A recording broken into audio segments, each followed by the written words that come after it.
Hey, welcome everybody. I'm not Jamal, that is. And Hello. welcome to what we're in now. We're way past double digits. We're like into Yeah, where I we can't are. count in Spanish. Exactly. Um, Yeah. so welcome everybody, Jamal and Joe show. And we're rolling already. We've got many things to discuss, but before I forget it, and just because I want to ease right into it, Yes. just my wife sends me stuff. It's funny, some of it's not. So here's one I want to share with you Okay. and, Let's and, see it. and everyone else. Oh my God, honey, look at this. It's the internet, so maybe folks have already seen it, but just in case you haven't, All right. you're a dog person, right? Yeah, I'm a dog person, right? Like I like dogs. Like on a scale of 1 to 5, 5 being you're just like you love the dogs. 1, you're like I have one, and I think I know its name. Put me at a 4 right now because my two most recent dogs both were in their mid-teens and passed away, and so I don't have a dog now. So put me at a 4. Okay. How long has it been since you've been without a dog? Going on about a year. Okay. When our little Are you Chloe, feeling- our little Chloe passed away. Let's see here. A few months before COVID started, so a little over a year. Got you. And so anyway, well, not anyway necessarily. Are you about to like jump back into the dog world? We have Or are you gonna cats sit right out now. for like a long time now? Now we have cats right now. Cats. Yeah, we have cats now. Is it kind of an and or? No, we had the dogs and the cats together, but we got the cats about 12 years after we got the dogs, and so the cats are going through their life cycle right now, and we want to get another dog at some point, but not right now. Okay. So like you said, you're like a 4 out of 5 maybe, because like a 5, I mean, I assume if once you lost your dog, I mean, you would grieve, I assume. Oh Like, man, it was maybe rough. more. Right. I mean, and maybe I was gonna say you're gonna grieve more than other folks because you're a 5 on the scale. You're really Yeah. into it, and so when you lose your dog, that's probably gonna mean a lot more. It's gonna be a bigger impact, and I assume maybe you're gonna grieve longer, but maybe you're gonna have like a second dog anyway. So you got like you're never really without dog at that point, right? Well, we Not had multiple dog at that point. we had 2 dogs, Okay. and one passed away about 2 years ago, and then the other one lasted a year after And then it went her quickly, sister too. passed away. So yeah, we had one for 13 years and one for one for 12 years and one for 13 years. Okay, I think it's safe to say though, if you were a 5 on the scale of dogness, you wouldn't wait a whole year or to get another dog and to be dogless. You know what I'm saying? If you were 5 on the scale of I love dogs, you wouldn't wait past a year to get a new one, would you? We just kind of decided as a family we were gonna just like. You're a 4. Yeah, I'm a 4. You're a 4. So yeah, I'm a 5. Yeah, a 5 would have went out and got another dog right That's away. what I'm saying. Okay, so Yeah. I'm like personally, I'm maybe I know my dog's name, and I'll say a 2 because I don't unlike. I like the dog, but I don't like take it places. I don't, you know what I'm saying. I don't let it on any furniture. Don't pet it an awful lot. Gotcha. I do feed it scraps. It's kind of like a Hoover. Its name should have been Hoover. Yeah. Or what's Roomba. Yeah, the little robot. Anyhow, so I'm going to say this lady here, I'm going to share with you stuff that my wife sent me. And I'm going to say she's a 5. I'm always down for a new segment. Let's see what we got. We got this lady. And this is They will want to lick inside your mouth. This is perfectly normal for them, and this is what they do to one another on a daily basis. If you can tolerate it, you should allow this, as they will trust you more and can learn everything about you as a person. So That's a no for me, dog. mm, I mean, I love dogs and all, but dogs lick their butts and they lick all kinds of stuff, and I don't want them licking me in the mouth. do I feel like if do you have to be okay with that to be a 5 on the scale? Then I'm a 3 or I'm a 2. You know what I'm saying? Like, to me, Yeah. if you're gonna call yourself like a real dog person, you're a 5 on the scale. You got to be okay with that. If that's a 5, I'm nowhere near a 5. Yeah, I'm saying that if you're gonna claim the top, if you're gonna claim the top step on the ladder, yeah, you're down with that to me. yeah. That's You know. Yep, that's not me. So that, you know, that's a brief intro to the new segment. Crap, my wife sends me. What a way to get it started. Yeah, yeah. We'll see more. They may not be quite all as good as that. Because, you know, who doesn't love making out with a dog? I know, right? All right, what do we got next? What do we got next? You know what? I've been trying to refine my list of stuff because I try to be organized, but I don't. I just keep adding to it, and then it's all freaking convoluted. But one thing I wanted to add, gaming, and this would kind of be timing wise pretty smooth with the whole GameStop stock trading thing that I marginally understand. But I'm going to let you explain that one. But I just have a grind my gear of gaming in general. And it's something I've mentioned before of like the monetization of gaming beyond just selling you a game. Right. You know, we've talked about like all the extra stuff you get to buy afterwards. And the skins, the guns, the overlays, the DLC, the downloadable content. That's it.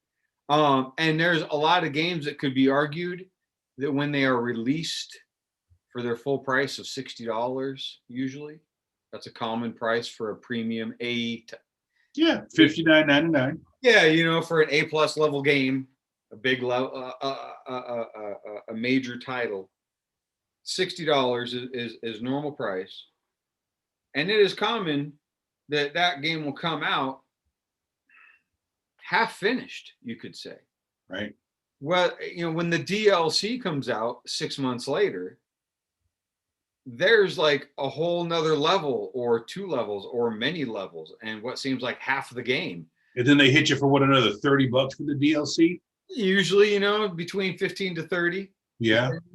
On what the content is, whether it's, you know, hey, make your little guy look better or different, or actually here's like a whole bunch of content to play that was just not in the main game, and it's obvious that it should be. Right. Wow, you're really just kind of selling people the game bits at a time. But what I even discovered a new aspect of that is a game that was released a year ago, at least, maybe more. So before all the new PlayStations and Xboxes came out, those only came out recently. Right. So this game came out long before that. So the game platform it came on, I was current with. I was at the highest level Xbox you could have. So that was the Xbox One? Is that right? I believe so. I'm sorry, but yes, I believe that is correct. And now the Xbox X is up, correct? I mean, good. Thankfully, they name them so uniquely. So to keep track of for marketing. But mine was at the level to play the game on at the highest level on your platform. Should be right. Which, like in the PC world, there you guys are more familiar with what that means of turning on all your graphic cards and your how much you can make your computer run. And Xboxes and PlayStations usually don't have that option. And so in effect, they're starting to have that option, because I while watching a YouTube video of how can I beat this hard boss, it said, oh, by the way, you should turn on the performance mode. I'm like, performance. Did you know you had a performance mode? I didn't know what this was. You go to the options, like in the main screen, and in the visual settings, there's a thing called performance mode that says limit the visual output to 1080p so that the game will actually run properly. Because it seems like this is a game where like you're playing like a Jedi guy with a lightsaber. So you're always trying to deflect stuff, right? Right. That's timing. But if there's like a lag or a buffer because the computer's, you know, it screws the whole stuff up. Because the game is so beautiful, it's using like so much of the overall power output of the computer. I'm talking really layman term, obviously. But it doesn't have enough juice left over to actually run the game properly. At the speed that it takes, it's for you pushing buttons. That makes sense, yeah. You know what I mean? Slows down your response time and everything. Yeah, which wrecks the whole game. I mean, like I said, the only reason I was looking up how to beat somebody was because I couldn't beat them. And I'm like, God, every time I try to block, I'm getting smoked, for example. And so lo and behold, I turn on performance mode and I go back to the game. I'm like, looks a little rough now. Doesn't quite look like 4K. Right. And the response time is better now, right? Well, because again, you know, I was running the optimum everything for a brief window in time.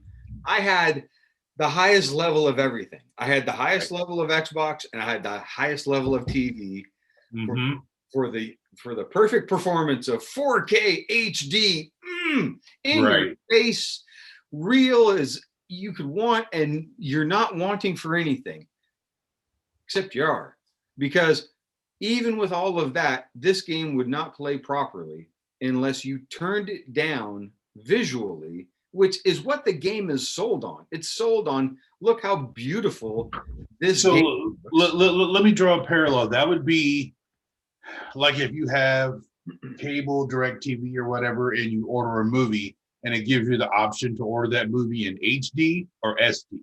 Is that the equivalent?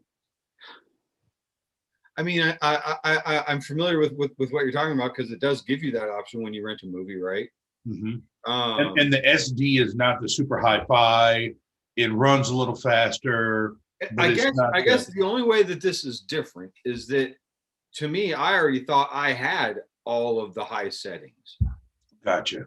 I had the highest, most powerful Xbox, the nicest TV. I mean, you know what I'm saying? It's a normal 4K HD TV. But for the first time, all that shit was linked up. And I'm like, deluxe. I'm running everything top of the line as it's supposed to be for this current generation of game that I'm playing. And it turns out you needed to step down, or you needed to degrade it a little. It turns out that even with its maximum output, it's the game as released was too much for the platform, was too much for the Xbox and the PlayStation. They couldn't handle it as it was released. And the only way to make it play properly was to make it look worse. And that's really lame when the whole idea is you're selling this shiny beauty. Like when you watch the TV advertising, commercial comes up and you're like, oh shit, that Jedi game looks amazing. Right. That looks like the most sick thing I've ever seen. And then that's what you want to see. And that's what I was playing at first. And then again, I kind of noticed, it plays pretty good, but there's times where it kind of feels like it, you know, buffers almost, which is weird because it's not an online game. I mean, it's a disc in my machine. Yeah, literally. Which means it shouldn't buffer at all. Oh my God. I mean, and it's installed, it's everything. I mean, it's supposed to be, I don't know. Anyway, when I learned of that option to turn on this performance mode, and the performance mode means make it look crappy so that it plays right. That's pathetic. I mean, that is really substandard. You know, that it would be one thing if I bought a game right now that was released for the current generation Xbox, whatever it's called. Let's call the new Xbox Steve. Right. I think it's Xbox X1 or something, but we can call it Steve. It loses me though. Yeah, but I'm gonna call it Xbox Steve for the brand new Xbox that just came out like at Christmas time or whatever. If I bought a game marketed for that and tried to play it on my lower tiered Xbox, I would expect this phenomenon of you have to dumb it down to your level. Right. But my beef is I bought something that I was supposed to be on par with, and somehow it still was not enough, which tells me that as the gaming industry, they go, it's good enough. We'll put it out. We'll collect the $60, and then once we got that money, we'll build the DLC, and then maybe it'll look a little better, something along those lines. Actually, what they did, it's funny you mention it, because I had put this game down for like a long time, like almost a year, because I got stuck at a part and I just was tired of it. And then I heard, they released an update for the game.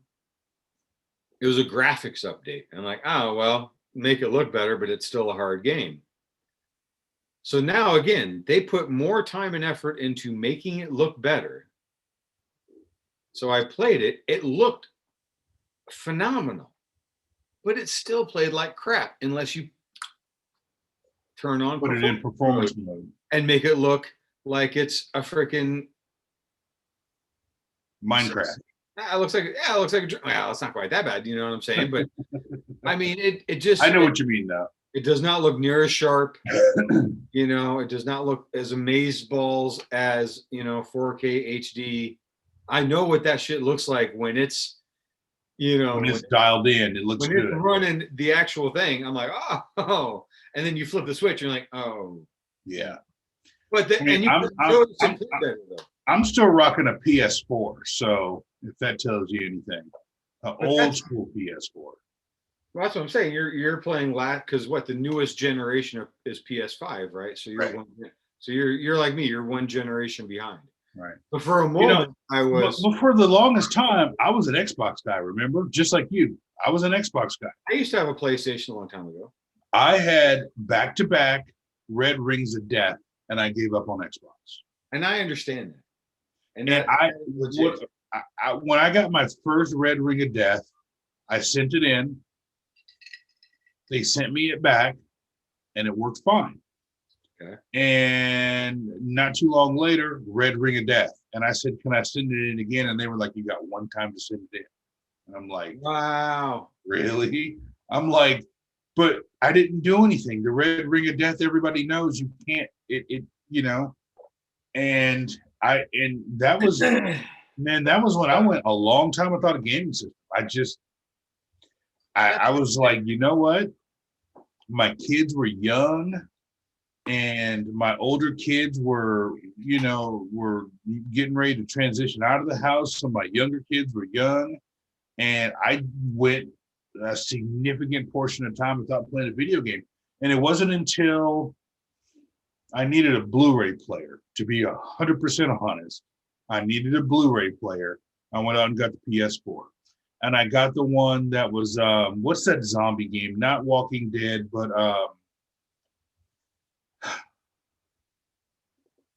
there was some hot zombie game a couple years ago that it was a fun. What's that? Left 4 Dead? Might have been. But there was some hot zombie game. I think this was like circa 2016, 2017. There was some hot zombie game that came out, and I was watching The Walking Dead. The Last of Us. Okay. Do you remember that game? No, I do not. Okay. Yeah, The Last of Us. That came out, so I bought the bundle. It came with the game and the console and the whole, poster and all that stuff. So I bought that. That game was pretty cool because I was really kind of into zombies then. and I needed a Blu-ray. Like the wife was like, "Oh, let's go get a Blu-ray player." I'm like, "I'm just gonna go buy PS4. It's dual. It's gonna play DVDs. You know, we can hook it up to the smart TV. I mean, it solved like a bunch of different things." And then when I bought it at the store, and as I was walking out, the dude was like, "You seriously gonna walk out of the store without the newest Madden?" I was like, "No, give it to me, give it to me." So I mean, he didn't even really need to sell me. I was like, I saw Madden sitting there, and I was like, "Nah." And so he was like, "You're trying to tell me you're gonna walk out of here without Madden?" I'm like, Yeah, right. All right. So I bought Madden. Wow, yeah. But yeah, I got an old school PS4, and I'm still kind of sore feelings from Xbox behind that red ring of death. It's understandable. I had the same. Currently, the laptop I'm using right now is sitting on an Xbox 360 box that was from one that died. So I understand. And I had a PlayStation. I'm not that super tied in, other than you have like your whole little gamer tag, Yeah.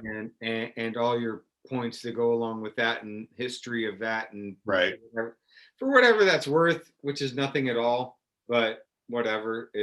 It's like Coke or Pepsi. You have your preference, and But like I said, I played PlayStation a long time ago. I had the original PlayStation. I like PlayStation. It's an awesome. But you've got a lot of stuff built up on Xbox that you wouldn't want to necessarily start over. But that's the thing, is that I've had to, because the damn thing's died so many times. And I mean, dude, that's what's made me sick, is that I can't believe, like, I've bought the same copy of the exact same game for the exact same not the same gaming system, but just from one Xbox system to the next Xbox system. I bought Grand Theft Auto, and I'm like, God dang, that is. Yeah. The only redeeming thing about that game is that they give away all their DLC. So right. Yeah. They don't charge for anything. You can buy stuff if you want to, but other than buying the game initially, they don't. What's the newest Grand Theft Auto that's out right now? Is it 5? It's been out for like 6 years, 7 years now. Oh, that's the same one? That's I thought there was a new one. That is the new one. I thought there was like one that was like they were in the Cayman Islands or something like that. That's like a DLC thing, which again is free and part of Gotcha. Okay. Online thing. So 5 is the newest one, huh? Man, and I don't know. Yes, I'm a huge fan. I love that game just because, to me, it's mindless. The sandbox. It's wandering around in the multiplayer, open world, and just driving around, goofing around, blowing up other players, or running for my terrified life from players that are trying to blow me up. So I haven't played Grand Theft Auto on the MMO world and the online world. So I remember Grand Theft Auto as, you were doing missions. Then you had to go here and talk to this person. And so is it pretty much the same thing in online, except that you're trying to you're trying to finish your missions, and other people are like, hey, there's a guy, let's kill him? There are some missions that happen in the world with everybody else running around in the world. And if they want to come mess with you, they can. And they usually do.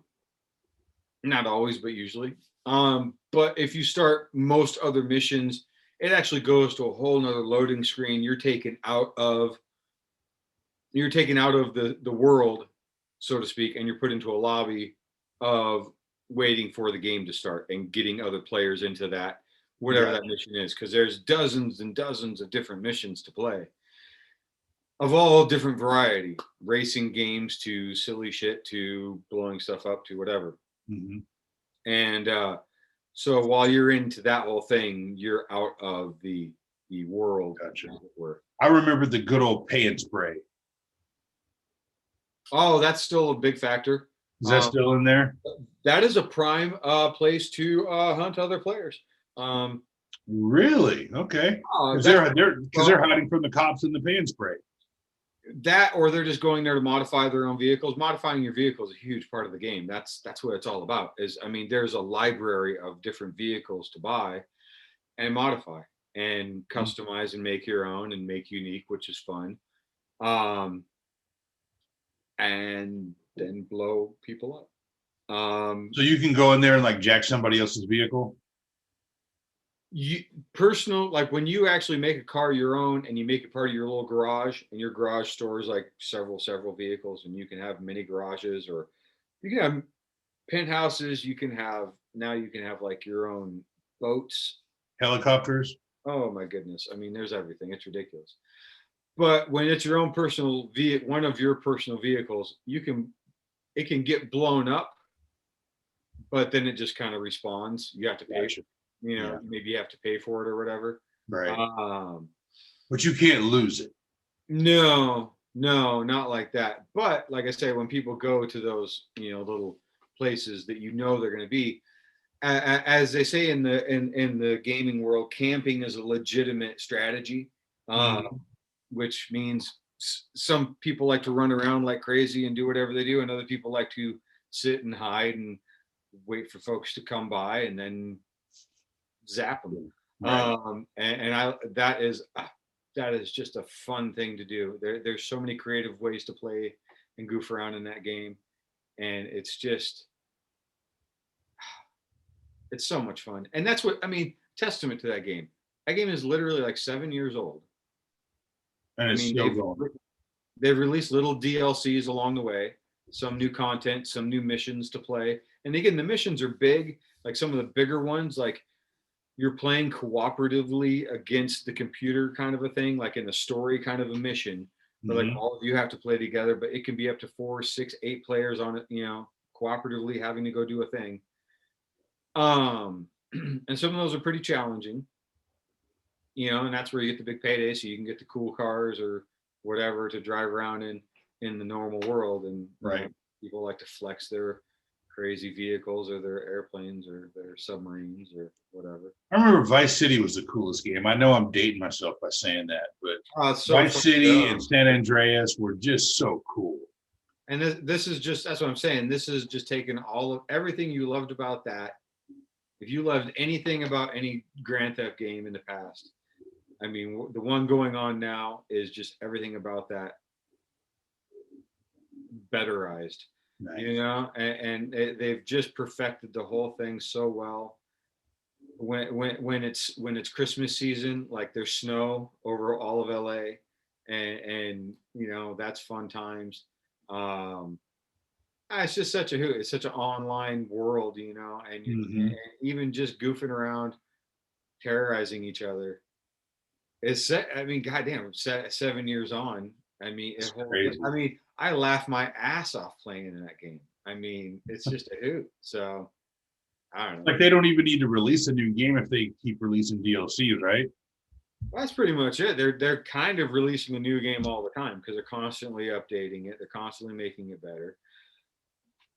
But I mean, and the map is pretty dang gigantic, so it's hard to get too old on it, other than I guess people might start getting tired of it by now.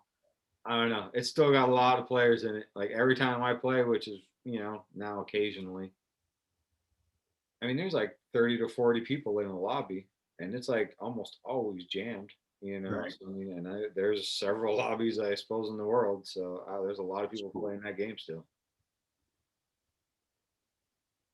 Very interesting. So I might have to go pick up a copy of Grand Theft Auto 5. Oh man, if you do. Oh, hold on one second. Hold on one second.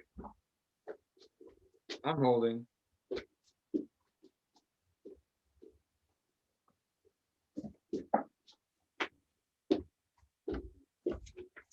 I got something in the mail today. Uh-oh. Little package from a Seattle company that shall remain nameless, that delivers stuff to everybody's house. And if this is what I think it is, oh boy, got a rabbit on it. Hope you pre-screened it. This is live. Yeah, I was gonna say you don't want this to be too embarrassing, or maybe if we do, that'd be good TV. Your new PlayStation remote.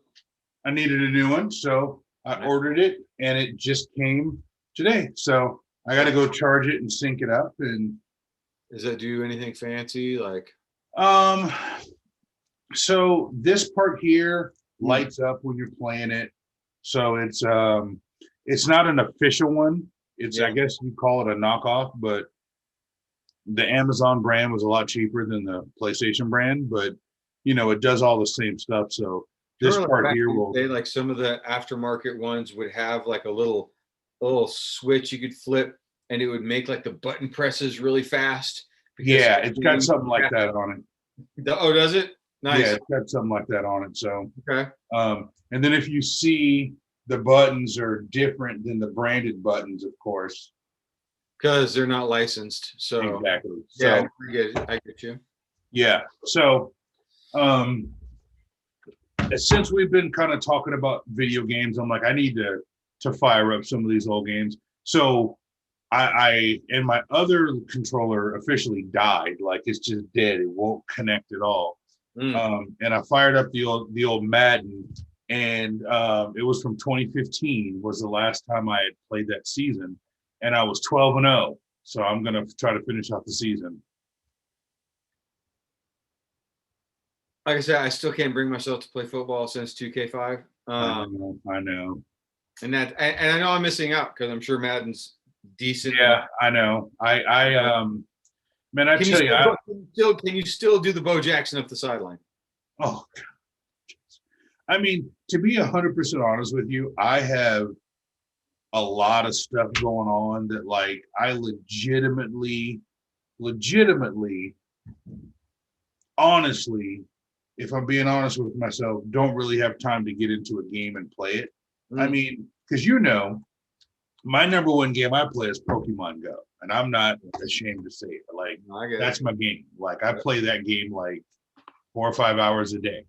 But I do that in the course of being active and being outside, because you can't really play that game in your house. So, I'm out chasing pocket monsters all around parks around town, and kids and I are running, catching raids, and I could be at home playing a video game, but I kind of like that because it's kind of like I'm the character in the game and I got to go find stuff to do, Nice. Yeah, no, that you know what I mean? So now, do you do the whole, what is it, the Discord, where you like they organize like where to go to pick up raids and pick up people? Yeah, I'm so boss that you just crush 5-star raids single-handedly. So I'm a admin in one Discord, and I'm a mod in a couple others.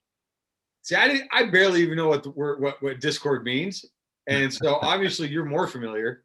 Dude, if you got to get Discord is so awesome when it comes to gaming, because I mean it's just a whole nother level of people talking trash, and especially with Pokemon Go, you can organize 5-star raids on Discord. You're like, hey, 5-star raid, send you an invite, boom, boom. Have they been around for a long time? Like, I mean, and by a long time, I mean like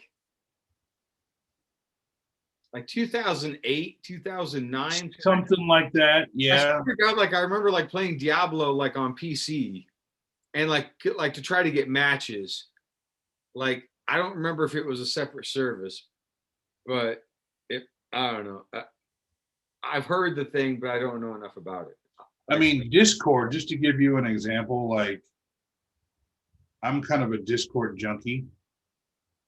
And so if you go to my Discord, like, you can see all the different servers I'm in, like. So what does that mean? So, for example, each one of those buttons on the side is a different server. So I can go to the server, and then those are all different channels, right? So, So for example, if I go to like my main server, which is like the frequent stop server, it's got like general, then all the different channels, where we do our planning, and then down here where we go and do our raids, and we post all of the stuff that we're going to do. I mean, so it's all gaming related. It's all gaming related. Now, you can do anything. It just depends. Like, you can start a Discord server for pets, and you can get people to join, and you guys can have a channel to talk about pets. You can do whatever. But Discord was mainly made for gaming. So you know? now, how? Okay, because I know you're. I know I have to ask you about this. Twitch. You know what Twitch is, I assume. Yes, I don't get on Twitch as much as some other people, but Twitch. So, for example, if a new game comes out and you want to know how to play it, think of like YouTube where you go to watch people play games, right? Twitch, they're playing it live, and you're like chatting with them as they're playing it live. And so, like a whole bunch of folks were watching somebody play live the other night. The Congress lady from New York, and I don't know what normal numbers are for that service for somebody playing and people tuning in to watch people play, because I assume they could draw quite an audience. But that her name is hard for me to say, but I'm gonna try. Alexandria Ocasio-Cortez. Ocasio-Cortez, That was yes. close. That was close. Yes. But You were close. she had, I believe I heard 400,000 people. That's a lot. Seems like a lot. That's a lot. Um, If you have a few thousand watching you on Twitch for any number of time, you're doing something right. okay. So for her to have almost 500,000 is like that's big time. Right. But So people, that's pretty exciting. I mean, for a way to, because like a term I hear a lot about in politics and grassroots. yes. And it seems like that's a term that's often used by huge political parties that are trying to pass themselves off as the common clay of the West or something. Whereas this actually is grassroots. It is, yeah. Because, you know, I mean, how it's so perfect. I mean, it's a gaming platform that I assume most of the people maybe everybody tuning in was a huge gamer. Maybe they're not. I don't know. You know what we should do? I mean, what we could do sometime, if we wanted to do a special live show, we could create a Twitch channel and you could play your video game and we could commentate live on it, and we could advertise it and people could see it and come in and comment on you playing the game. You know, I mean, and that boy, yeah, I'll give that some thought. But so what I'm curious about, was she actually playing a game, or was she like just literally sitting there giving like some political points about some stuff under the guise of? Well, see, Twitch is a gaming platform, but you don't have to be playing a game. Okay. So she was not necessarily gaming while she was doing it. Exactly, right. So, I mean, it's just like Discord. Discord can be used for anything. It's a platform for you to, just like what we're doing right now, we could be doing our show live on Twitch right now, and people could come and subscribe to our channel. But you can do a live YouTube thing. Why? Because so here's and I know a lot of people who make their living on Twitch and they play Pokemon Go on Twitch, and they stream 5 nights a week. The difference the difference is people go to Twitch to interact with the creator. People go to YouTube, the account holder, like the channel host. Yes. Gotcha. People, they go in and they like, let's say if we were on Twitch right now, the whole thing would be, our whole 2 hours would be a Q&A with our viewers and our subscribers. People go to YouTube to watch recorded content, kind of binge it, and people go to Twitch because the streamers stream minimum 3 or 4 days a week, and it's like they're having a conversation. Now they're playing a game, so they might be doing a complete playthrough or a Nuzlocke or whatever, and people are watching them and commenting on them playing. So like the Pokemon Go people, they'll go on a shiny hunt, right? They'll say, we're going to try to catch 10 shinies over the next 4 hours. So the guy's walking around with his camera, you know, and his whole thing set up to his phone, and he's, you know, spinning and catching while he's walking around his park. and it shows on the screen, and everybody's watching, and they're commenting, "Oh my God, you caught this!" And it's real interactive, and he's talking, so it's like it's a live stream, but people don't go to Twitch to watch recorded stuff. They go to Twitch to see who's doing something live, and then they'll watch them for that period of time while they're doing it. Interesting. I'm trying to pair all that up because I mean it seems like I'm going to use the AOC abbreviation that everybody else does. I mean, was this like the first time that she ever jumped on? Does she get that kind of a crazy audience every time? She gets that kind of crazy audience every time she does it. Okay, so Yeah. then I guess it's not that big of a or not that abnormal. Then I thought that was some unusual. But people don't get numbers like her. That's that the I thing. understand. That I understand because she's just Yeah. she's very unique. But and popular. she has been pretty good about embracing new technologies that you wouldn't see Chuck Schumer or Mitch McConnell on Twitch. But AOC, it's she was on Twitch before she was a politician. Wow. Okay, so she so she's not just doing it for to be hip with the kids. Right.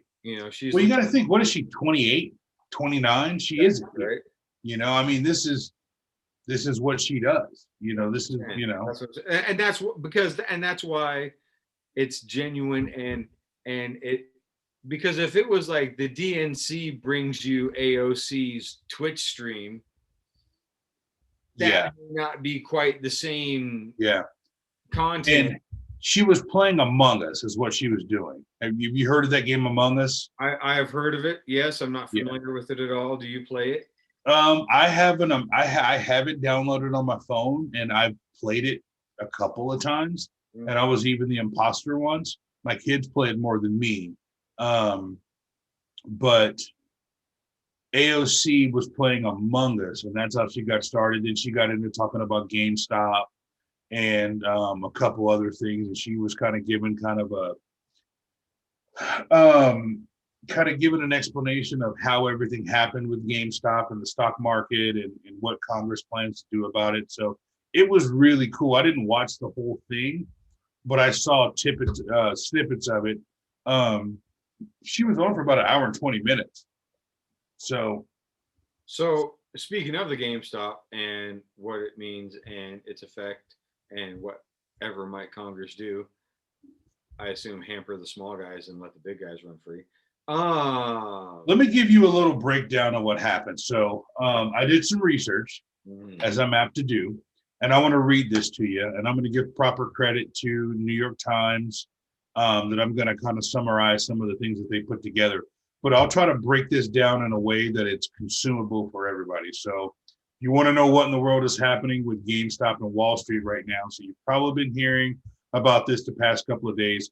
Here's how a bunch of amateur investors made rich hedge fund billionaires lose billions of dollars.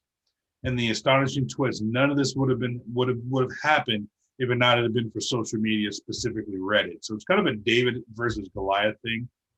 So to start, Wall Street hedge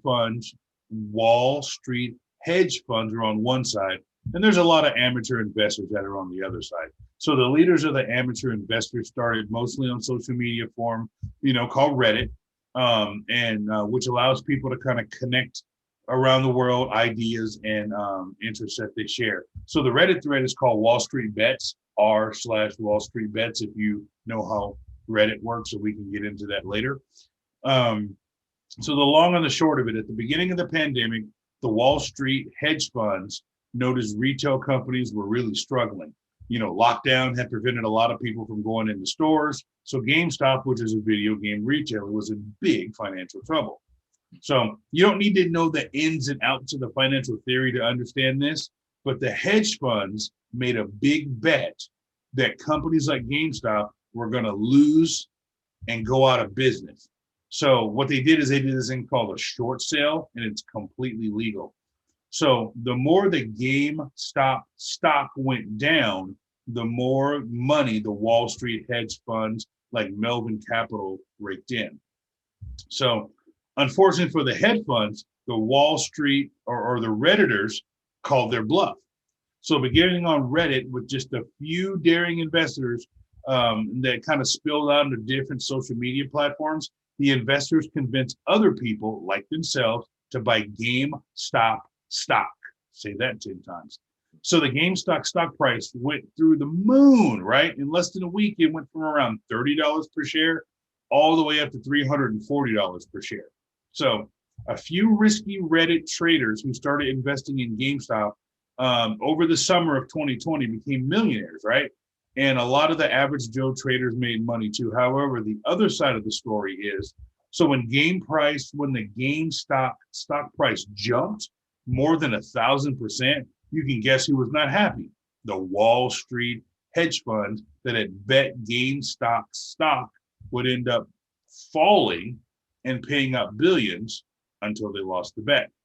So the David and Goliath story has ruffled a lot of tail feathers with the Wall Street people, especially when those Davids started to get greedy. So as the news of the GameStop spread, other retail companies saw their stocks skyrocket.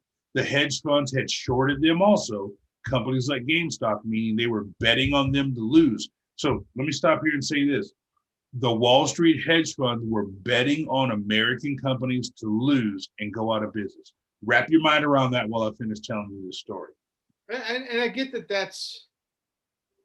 it's a legitimate bet. If you're in that whole world of, to me, and I'm not trying to derail, but I'm just trying to comprehend that. Because one of my biggest beefs with the whole stock world is the micro trades, the micro transactions. Yes. Things that a human could never do, but they write a program for a computer to be able to trade stocks faster than anything based on different criteria met. And when the program recognizes that, boom, buys or sells happens. And that happens like on thousands of millions of transactions. Yes. And that I'm not a big fan of. Right. If you short selling somebody, I mean, if that's, you want to take that gamble with your money. Right. Now, so when you take gambles with other people's money. Oh, and that's what they're doing. Yeah, that's exactly what they're doing. So like if people watching this right now are familiar with the game of craps, right?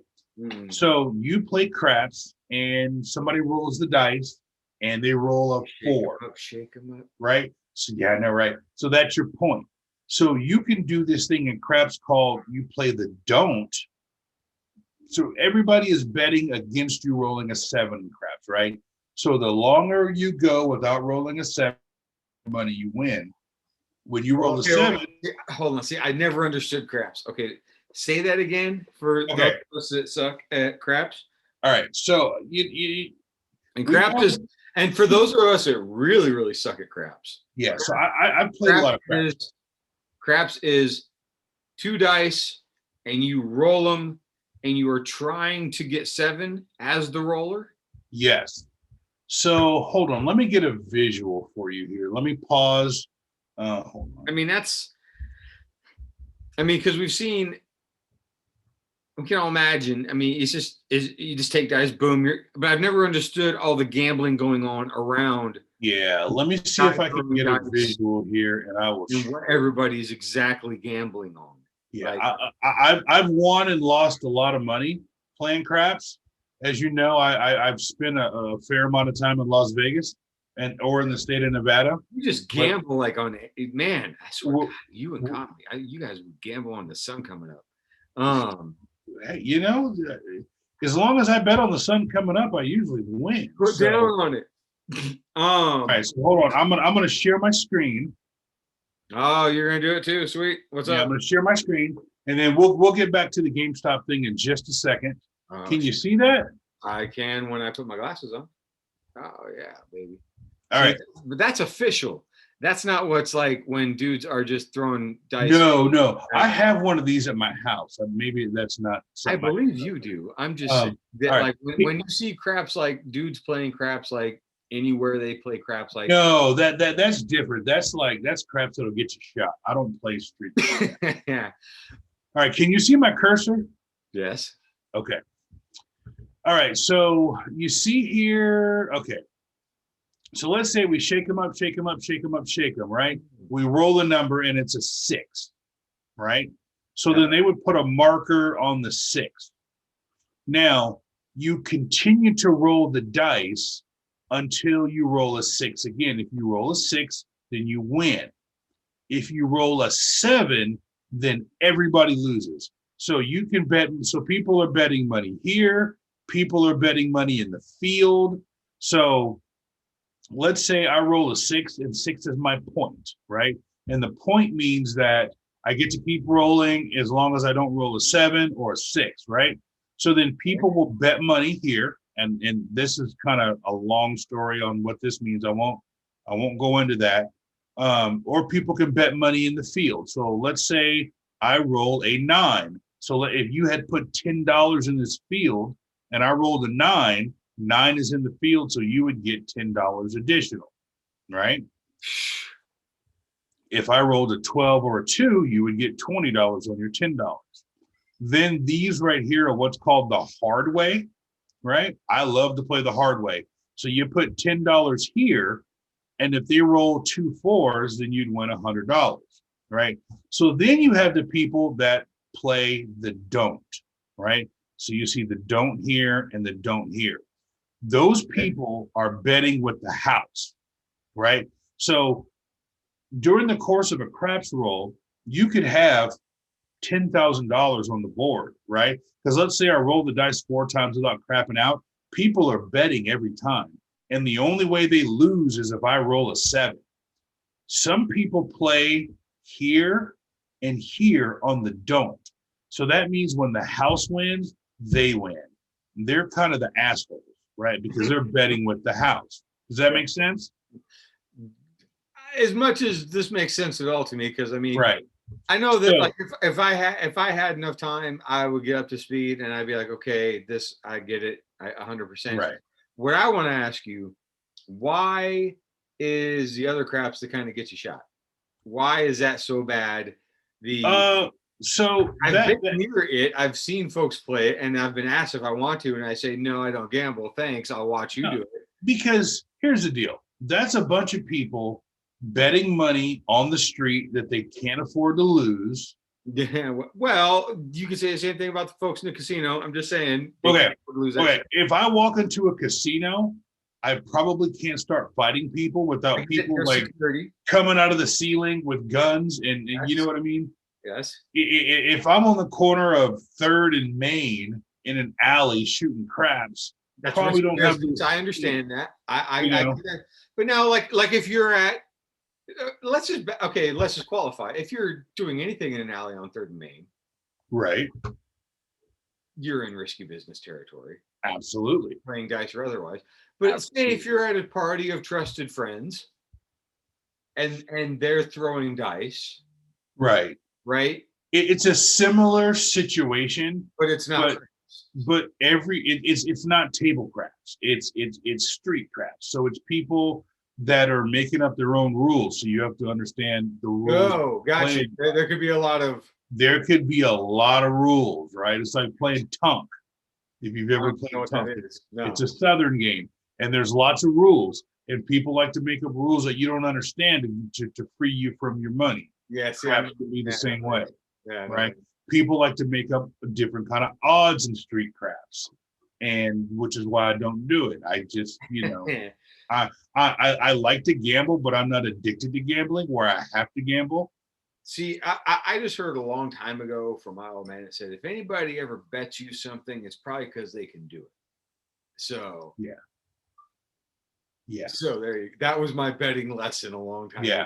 And it's like when you go to Las Vegas or you go to Nevada, it's the same thing as if you go to Disneyland, right?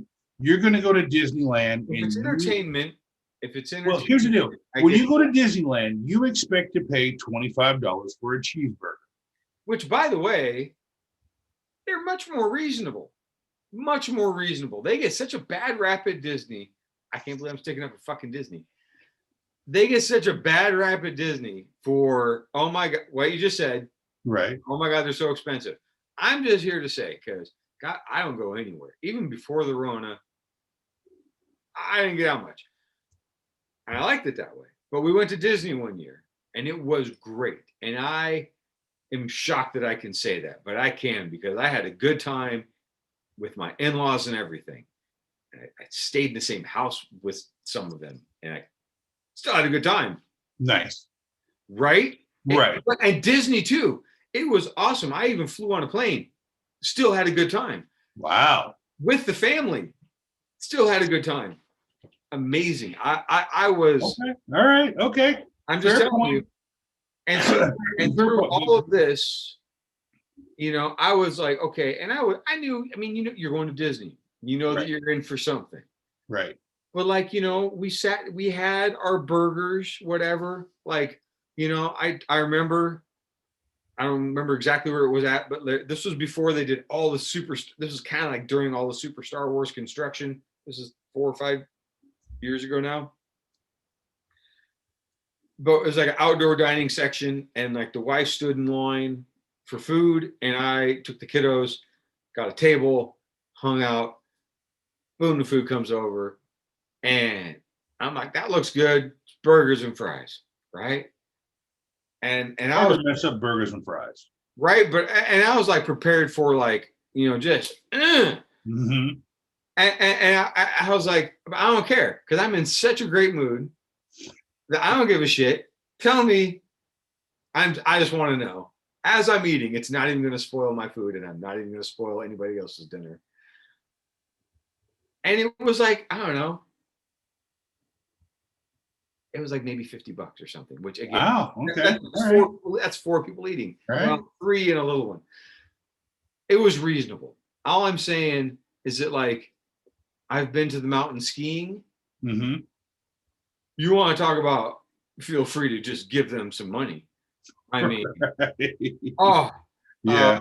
I mean, yeah. So Disney. Well, my point is, I'm sure you can spend a lot of ridiculous money there. And we went to another restaurant there, at the little plaza, the little Disney Village. mm-hmm. Another kind of outdoor restaurant that was it felt a little fancier.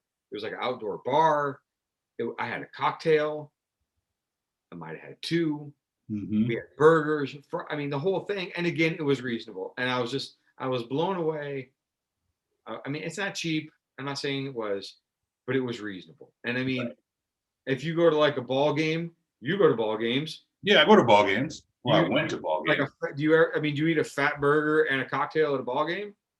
You know, my strategy on ball games is tailgating. We always tailgate before the game, and we get nice and full. And then when I go into the ball game, I might get something. But there are some people who will walk into a ball game and eat and drink there. And I'm like, did you fill out your loan application before you walk? Right. I mean, because that's got to. I assume they're not bashful at the park. No, it's $8 for a beer, $9 for a beer, yeah. And if you want a craft beer, they're hitting you over the head for $12. So, and if you want if you want a big fat burger, by the way, I'm just curious.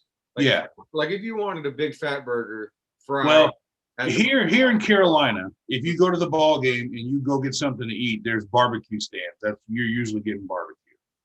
You can get a burger, but you're usually getting barbecue or barbecue nacho. You know, it seems like barbecue always comes with a premium. I swear to God, and you're like, it does. I mean, you can get a burger. A burger's going to set you back $8, $8-9 for a burger, and then $2 for Portland prices. That's reasonable. That's a cheap burger. I'm like that. Send me to the Panther Stadium. I'm hungry. I'm just gonna go hungry.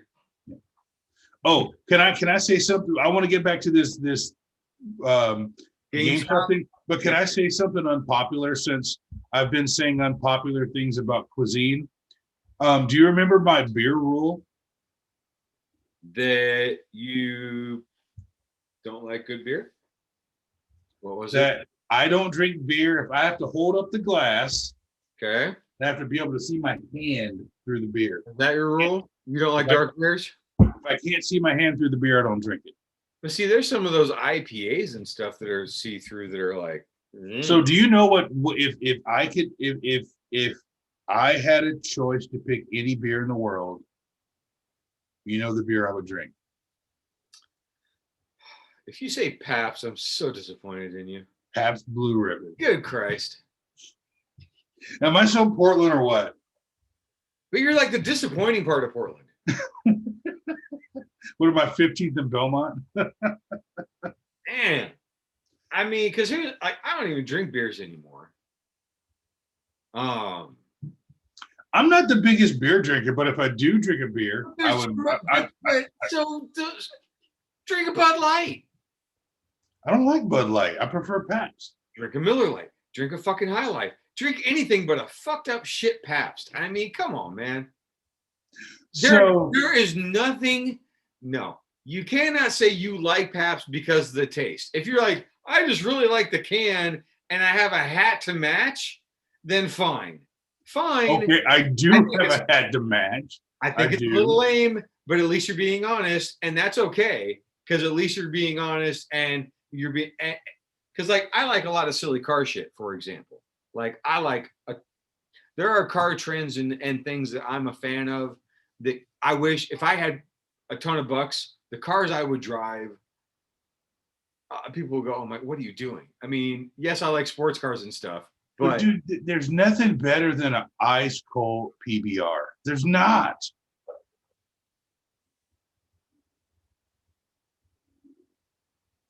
I feel like trying to talk to a Trump person right now. I mean, I got nothing for that. Come on. I mean,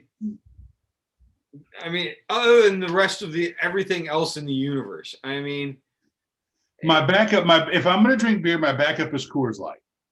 That's the backup. Why not just drink that? Because I prefer PBR. I like the taste better. No, you don't. You don't. Bullshit. No, you don't. I do. You like the hat. The hat is kind of cool. And if you rode a bike, you would have a bag. I have a messenger bag for you if you want. Remember I had the PBR jacket? Remember that? See, you just like the swag. That's all it is. You and everybody else. It's okay. But when it's cold, wear the swag, don't drink that shit.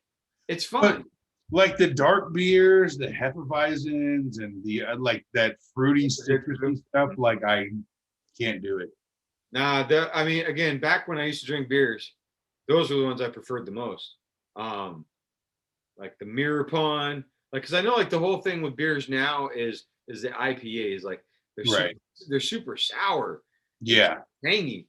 And that was, I never liked those ones. I liked either, apparently, it's called a session beer. If you just drink like fucking light beer all day long, like a freaking drunk.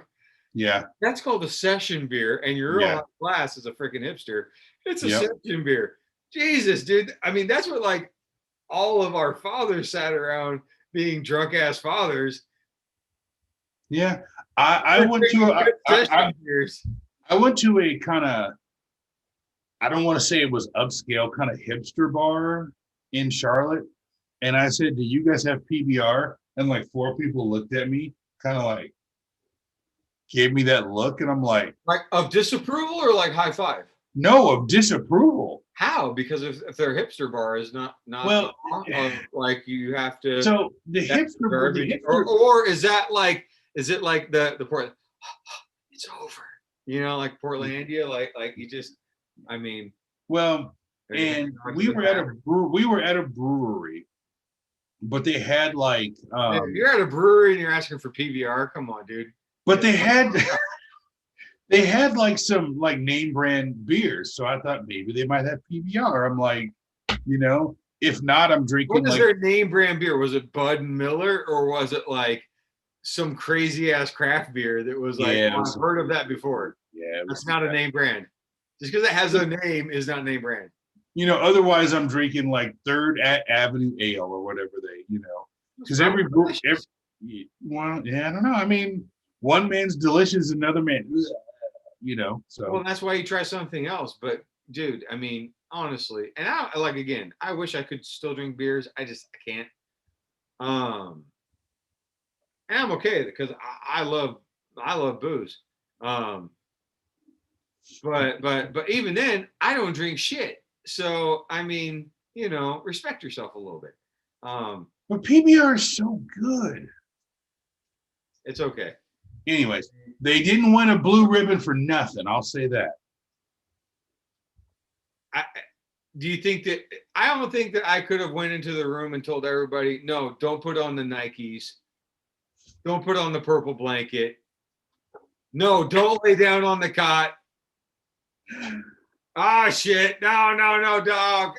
I mean, You know what? I can't stop that freight train, you know? For next week, Some I of think us appreciate taste. That's what good taste looks like. is that tequila? That's what quality looks like. And then I'm gonna have to get a PBR. I'm gonna have to get a PBR and do a live on the air drinking of a PBR next week.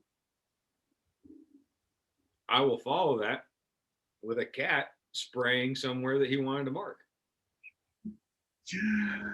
Oh, PBR, so good. All right, let me get back to telling you. It's really good because it instills so much rage in other people when you tell them that you like PBR, and you're probably choking it down, going, "This is so good," only because you're just feeding on everybody else, going, "What the fuck? Why are you drinking this horrible shit?"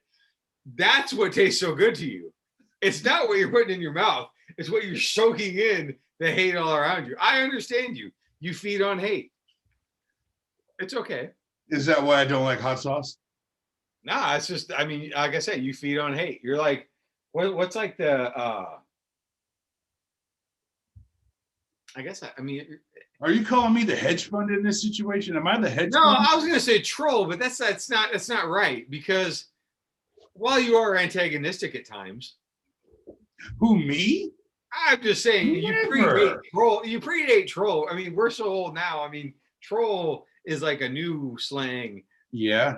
You've perfected an art from long ago, and I understand it. It's just I haven't witnessed it for so long that I'm a little rusty. So, I will sit at a brewery and proudly drink a PBR and let everybody know I'm drinking a PBR. I know, because like I say, you like to do that, and that's fine. Whereas I will quietly sit in a corner and enjoy quality by myself and hopefully be ignored. So while I'm eating my food with mayonnaise. Mayonnaise has its place on everything. Very few places. And again, like tuna sandwich. Did we discuss tuna sandwich? We did. Yeah, we did. I am out of booze. This is a tragedy. Anyhow, that's what the last sip tastes like. All right. So tuna salad with relish and Not mustard. Tuna salad, like when you have a sandwich, tuna sandwich, white bread, whatever. Yeah, I understand that. Toasted. Huh? Toasted. Okay. Slice of American cheese. I know you're gonna try to like go all edgy with your PBR to wash it down. Fine, but before you get to there, when you drain your tuna, your can of tuna, yeah, like how much effort do you put into that? Oh, I drain it out. I put it on the right, and then I get it and I squeeze it and I get it all out. I need like no juice on it. It's got to be like dry as possible. Because while you try hard to put on this charade, you're a reasonable man. And so like how much mayo do you add to that dry tuna? For a regular can, probably 2 teaspoons. Maybe a teaspoon and a half. Is there any other liquids going on in that, or is that the end of your liquid addition? No, that's it. No, that's it. Depends. Sometimes I'll put a little bit of mustard in it. I'll always put relish in it and then kind of stir it up. Now, if my wife is eating it, she'll put Parmesan cheese in.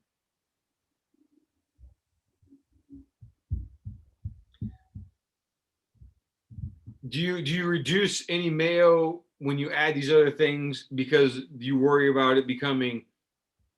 I don't like it soupy. I don't like it soupy. So when I pick it up to eat it, I don't want it dripping out. Thank you. Right. I want it to be kind of a nice pasty consistency, if that makes sense. But almost crumbly, personally. But see, that's why you put it on the toasted bread, because the toasted bread kind of holds that in place. And is your wife along with this idea too? Family, are they similar? Or are they? Yeah, she just likes she likes to put Parmesan cheese on top of it and mix it up, And then she likes a slice of American cheese on the bread when she puts it together in the sandwich. Now, is there mayo as well on that bread? Yes, there's mayo on the bread. You're starting to get a little overloaded for me, but I'd probably just take the cheese, the slice of cheese off. But we're a big mayo family. I understand that, but see, I have to counter you with. Or let me give you this one. If we're making it Southern style, instead of mayo, we'll use ranch. Same proportions, or do you say fuck it now? It's getting all sloppy. No. I don't like it slimy. I don't like to pick it up and have it drip out. This is where I have to say why my wife is horrible. I've never seen such a thing. It's like tuna soup. Oh, I don't want to slurp my tuna through a straw. No, it can't be. Yeah. Who wants? And my wife cooks exceptionally well. But then there's this. And I'm like, how? It's similar like with your PBR. How can you be so reasonable? And then you just throw this curve. But it's you, and so I understand you. And I understand you, and that's you. But I don't understand my wife. And I'm like, I do understand my wife, kind of, as much as anybody understands their wife. Mm-hmm. I mean, no. But yeah, they're making the yeah. We understand you. No, we don't understand shit. No. But at the same time, moderately reasonable. And then you see them make this tuna sandwich, and you go, are we on the same planet? Are we of the same species even? Are you a sea creature? I don't understand the whole soupy tuna. I don't understand that. And it would be another thing. It would make more sense if my wife couldn't cook. Mm-hmm. Because that would be in line with that. You know what I'm saying? Right. You go, oh, right. You're a shitty cook. That makes sense. You have no idea what you're doing. But it's quite the opposite. And similar, perhaps that's why you like PBR. Maybe everything you like is shitty. And so that makes sense. But you are besmirching the name of Pabst Blue Ribbon. You are besmirching the name. Oh, no. I piss better. I could piss in a freaking bottle and shake it up and say, here you are, blue motherfucking ribbon. I mean, 1844, they won the blue ribbon, and there's a reason for it. You know what? I bet I could go to a lot of things that have happened since 1844, and we could have questions about it. You probably could, but not Pabst. Not PBR. Well, that's pretty much top of the list. It stands the test of time. Fucking Hitler. I mean, I don't know. PBR stands the test of time. Let's do this. Let's take a quick break. I wish that break was for more booze, but I'm fucking out. Yes. Yeah, do get you more. You have all night booze there, by the way. You do, don't you? No, dude. I'm in the Bible Belt. No. But I was in the South, like Louisiana. Louisiana is different. Louisiana is so different. South. But it's Cajun country. They have drive-through margarita stands in Louisiana. Dude, I gotta say, there's some redeeming qualities about the South, because I mean, I just went to I know we're gonna take a break, but I just remember going to a convenience store there, and I was just passing through, and I went inside, and the person goes, you know, I walked in, I bought something, I was gonna buy some like a snack or something, and I looked behind the counter, and it was like full liquor cabinet, and I was like, oh! And it was early, and I was like, that's a lot of booze. And I was like, can I buy that right now? And because he looked at my ID for something, I must have been buying smokes or something. And he's like, Oregon. Like, yeah. I was like, can I buy booze right now? He's like, there's the lady. She's like, son, you could have bought booze 5 hours ago. She's like, we only closed down from 4 to 5 to restock. And even then, Louisiana's a whole different story. You can't even buy liquor here on Sundays. But the one thing, she's like, what brings you to Louisiana? I was like, I was just passing through. She goes, keep going. Might be the smartest thing ever said. Unless you're there for Mardi Gras, but then you usually leave with the disease. Oh, no, you could not. Even before Rona, obviously now forget about it. But before Rona, I'm trying to think, like if somebody said, here's $100,000, Go to Mardi Gras? No. go in that crowd. No. Dude, people are walking down the street in Mardi Gras urinating while they're walking in front of people. The only way I could ever fathom to do it is to be pissed drunk. Yeah. And it's the only way. Yeah. It's the only way that I could possibly, and have somebody with me to make sure I don't die. Right. But or that I don't kill somebody else. Yes. 100%. Because that's the only way that you can get through that. And that's literally what everybody else is doing. Yeah. Everybody else is like, woo, we're in the same mindset. Either we're going to die or you are. Yeah, one or the other. All right, let's take a quick break. All right, break. And then when we come back, I want to finish the story about GameStop.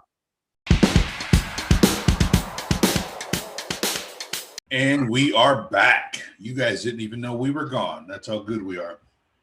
All right. So I just want to say for people who are watching right now, how dare Joe go after my non-spicy food in my PBR to wash it down? How dare you, sir? Non-spicy is fine. I understand that. That's because not everybody wants hot food. I love hot food.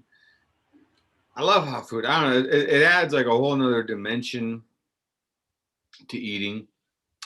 However, just because you don't like spicy food does not mean you have to like shitty food. I'm telling you. And again, I'm telling you. And I know, like, it's so crazy, and this is why people. You're in Portland, which is like, I mean, we got 3 or 4 things going on here. We make beers, wines, coffee. Mm-hmm. I don't know what we do with coffee. We sell a lot of it. I guess we roast it. But right. The one place that used to roast it just got sold to Boyd's in Texas. So, or not, Boyd's got sold to Folgers in Texas. Right. Anyhow. And weed. I mean, that's what. Yeah. So you wouldn't walk into the weed shop, say, and say, my man, give me your best swag. And the guy would say, whatever do you mean? You have 2 words that are at odds with each other. Your best shit is what you just asked me for. Best swag, huh? Your best. They used to call it like dirt weed. Right. They would call it weed for like they would call it Mexican weed, which I don't know if that's really a good qualifier because I bet there's probably really good weed grown in Mexico. Mm-hmm. I think the term you're looking for was Mexiswag is what I used to hear back in the day. And again, but it puts that Mexican. Yeah, it kind of puts a negative connotation on it. Yeah, I don't think I have a feeling Mexican folks grow lots of good weed. Right. But the swag part of it, as far as I know, that has no cultural connotation to it. It's just It means garbage. So it means dirt weed. It means junk weed. It means sticks and stems.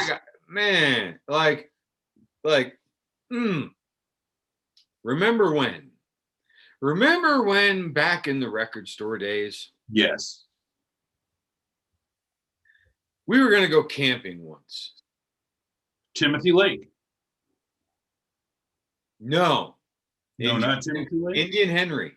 Oh, Indian Henry. Oh, yes. Okay. Keep talking. Indian Henry. Yes. But before we arrived at ye old Indian Henry, we couldn't quite leave the store because 3 of the 4 of us were waiting for the man to arrive. Right. I remember that. The man was bringing a sack of weed because it was way before legal weed times, and we couldn't just stop by the store on the way out of town like a proper adult could do. No, somebody had to go meet the man, or the man had to come to us, but nobody had any weed because it was summertime. And apparently that was the dry season, which made zero sense whatsoever when most of the weed is grown indoors. Indoors. How does that make any sense? There's a dry season when most of the weed is grown indoors. Anyhow, we were all going to go camping. There was four of us, I believe. And we were all going to ride in your aforementioned Geo Tracker, paid for with pornography funds. Yes. And since you love to drive and we love to ride, and we were going to get a nice big sack of grass to go with it, and we were waiting for that to show up. And finally, after what is longer than even the story's preamble, our man Tim showed up. That's why when you said Timothy Lake, I was like, dang, you nailed it. But no, Tim showed up. And I will always remember that fool come screeching in the parking lot, taking up 5 parking spots up on the curb with the door open, engine running, lights on, gets out drunk as eyes on fire. Comes walking into Tower, the record store, like it's dark outside, summertime, well, almost dark, but he comes in just on fire. And we're all just like happy as shit to see him. We're like, Tim, you're finally here. And I remember looking outside, and I was like, if anybody saw that car, they would think it was abandoned. The way it was parked and how it was. Yeah, but if anybody knew Tower parking lot, they are. True. Yeah, that's not totally unusual. Fair point. And I just remember, like, we go into the back room. I don't even know if we made it all the way to the back room. Because, who cares? It's the record store. Right. And he pulls out what is the most pathetic bag of grass I've ever seen in my life. And I was young then, and I still. It would have been a skunk blush, right? But I still understood that even in my young life, this was the most pathetic bag of weed that ever existed in mankind. This was the Pabst of a bag of weed. Oh, here we go. And I was like, God damn. And my 2 friends were like, God damn. And we all chipped in $15 for that shit. And this is like 1995 money. Right. Yeah. And we happily did so, kind of happily, but we're like, God damn, this is supposed to go through the camping trip. This shouldn't make it out the parking lot. And that's what you choose to drink.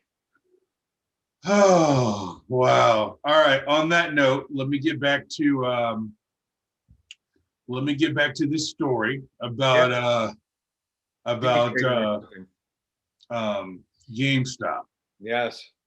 All right. And why it's funny that billionaires are getting stuck. Yeah. Now, goddamn, if we bail these effers out. Oh, we better not. I'll flip. I'll flip. We will. I bet. We will. I don't think so. All right. So this David and Goliath story has ruffled the feathers of a lot of Wall Street people, especially when the Davids got greedy. So as the news of GameStop spread, other retailers saw their stocks also skyrocket, right?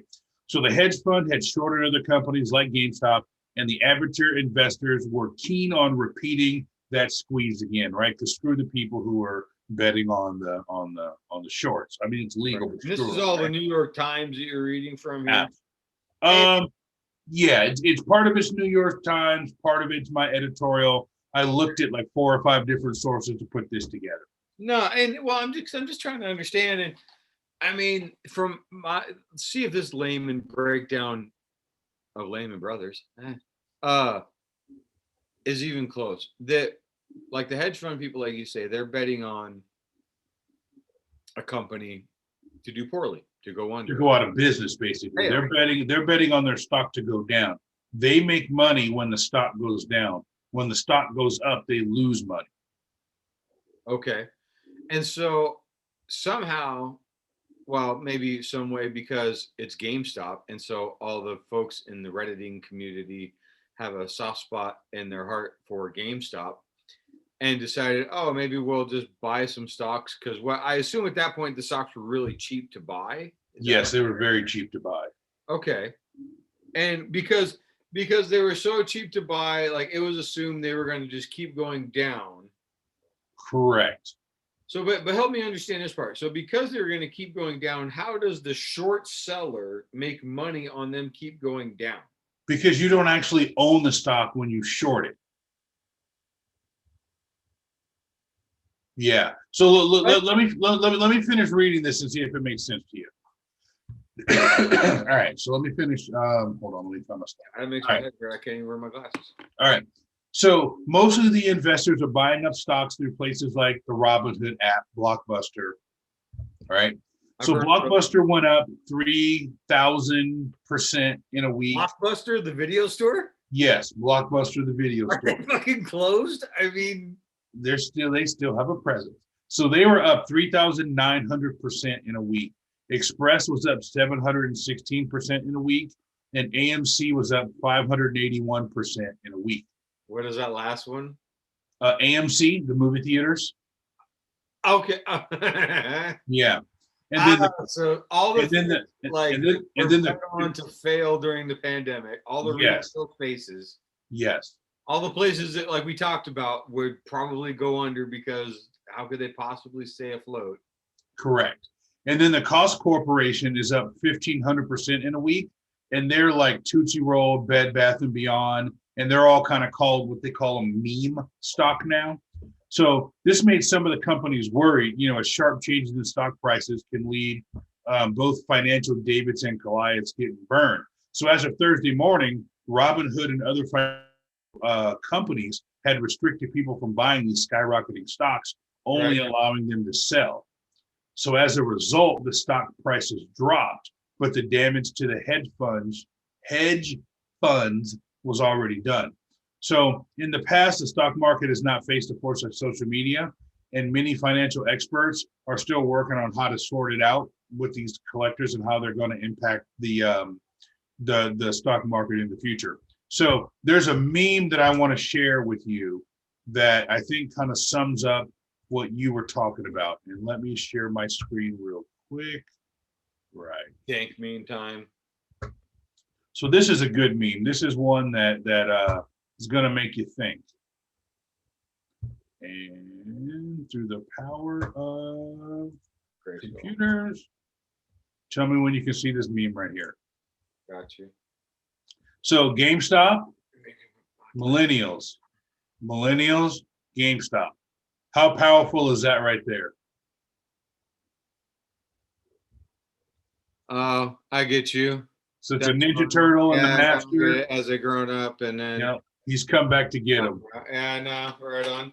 So that's kind of the whole idea right there. So like all these folks had like kind of a soft spot in their heart for a company like GameStop because I mean they all remember going there. I remember going there. Shit. Right. So these hedge fund guys lost like $3 billion to like these Reddit guys, which is hilarious. And I swear to God, we better not bail these fuckers out. Well, no, they're a private industry. They're not government. No, but they're all complaining like, oh, it's stock manipulation that these people are all on a forum talking about buying stocks. Can you believe that people would talk about buying stocks? No, but here's the deal. All these people do is like freaking try to manipulate. Right. So the manipulation came in when the stock market basically shut off these guys from buying stock. That's where the manipulation. Yes, that's where the manipulation came in. Not all these people just like on a forum talking about, dude, how many forums are there talking about the damn stock market? I'm guessing a few.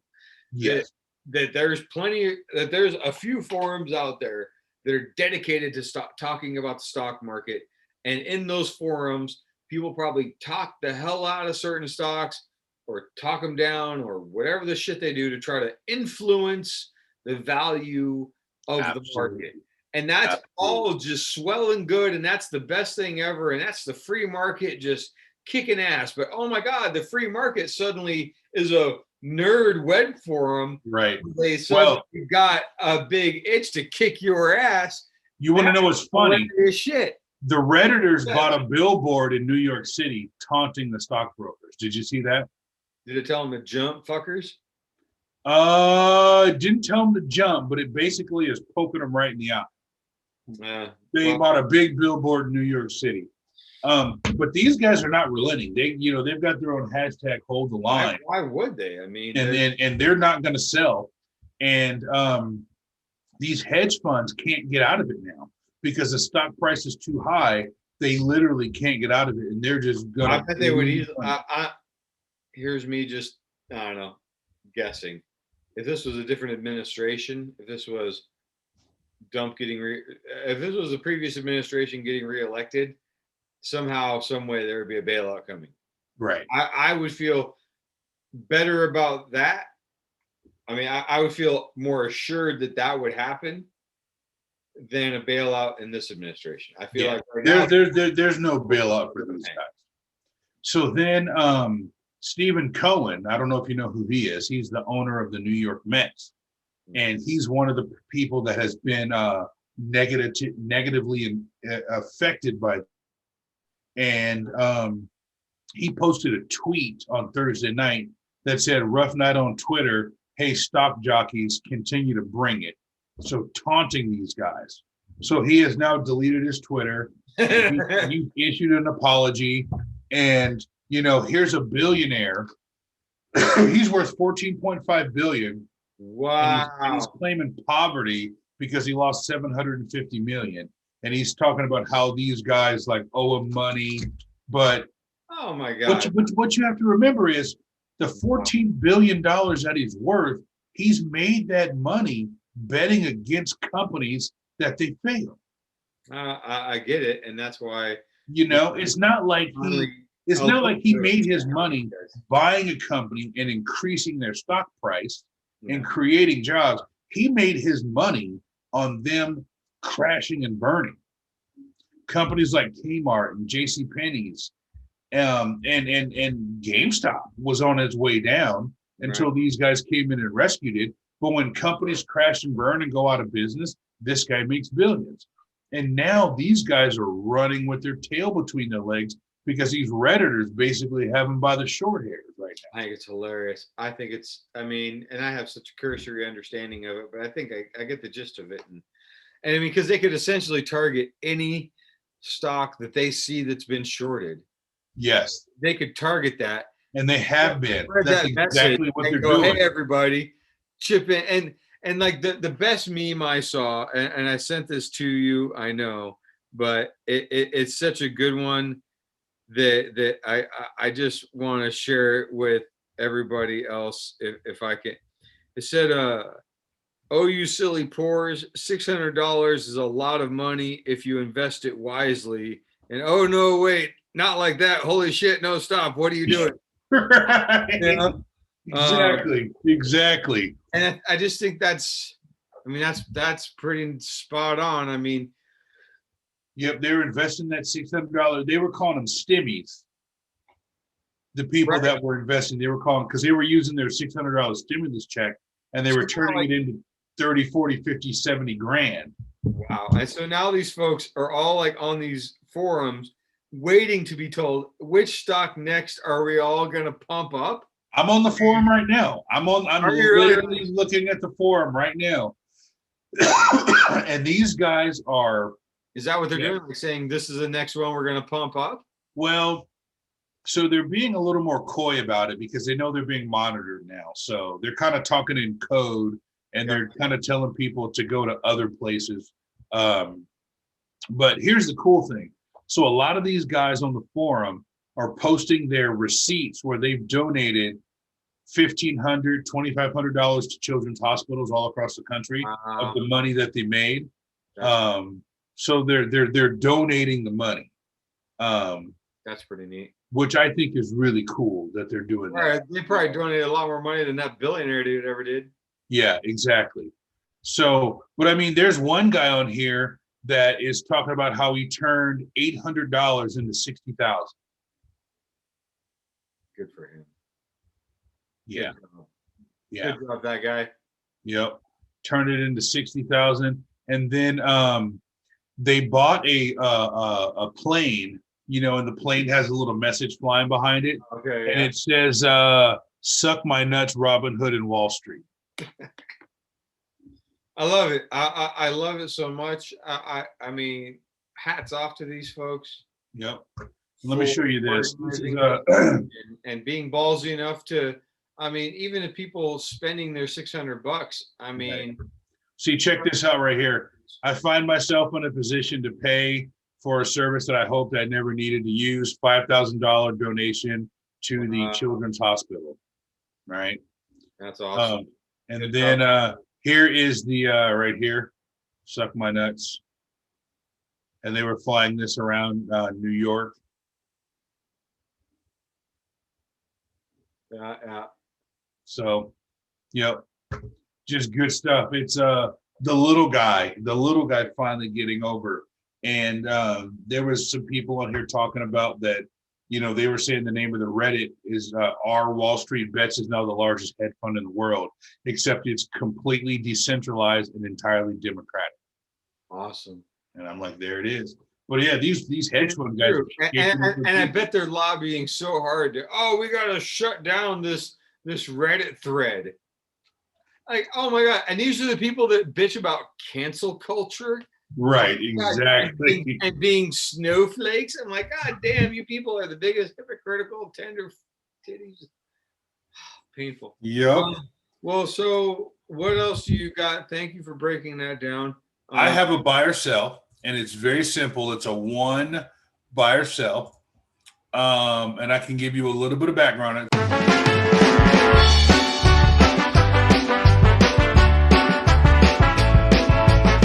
So the buy or sell is Subway tuna sandwiches, buy or sell. Fuck, I think you know where I'm heading with that one. Considering what we just talked about with the standards that are, and by the way, that you mentioned this, because did you know, and maybe you already knew, they are in fact not tuna, nor are they fish. Subway tuna is not tuna, but a mixture of various concoctions. And they just defined as what? A concoction of what? A concoction of, I mean, you can't just say it's a concoction. You on the ingredients list, you can't just say stuff. A blend of stuff. A concoction is what it says. Now, Subway is pushing back. Subway is pushing back, and they're saying that the lawsuit is without merit. And the Subway says the tuna is sold at the chain as wild caught, and it's only a tiny percent of bluefin. And so they're saying it's not true. But everything I looked at in my research shows that somebody got a tuna sandwich and they took it to a lab. And they did some testing. I don't know if it was DNA or whatever testing, and they were not able to decipher and find any tuna at all in the tuna sandwich. Which, like when you buy like K-Rab, and it's not crab, it's like fish. I mean, it's imitation crab. Yeah. Yeah, which is fish of some sort. Mm-hmm. But at least you know that. I mean, that's similar to like KFC when it was like, is this even chicken anymore? Yeah, is this even chicken? Yeah. So,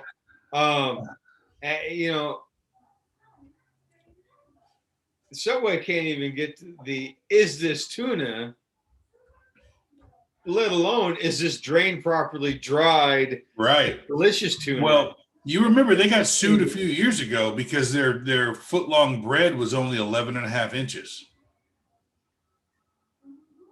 That's hilarious because... Do you remember that?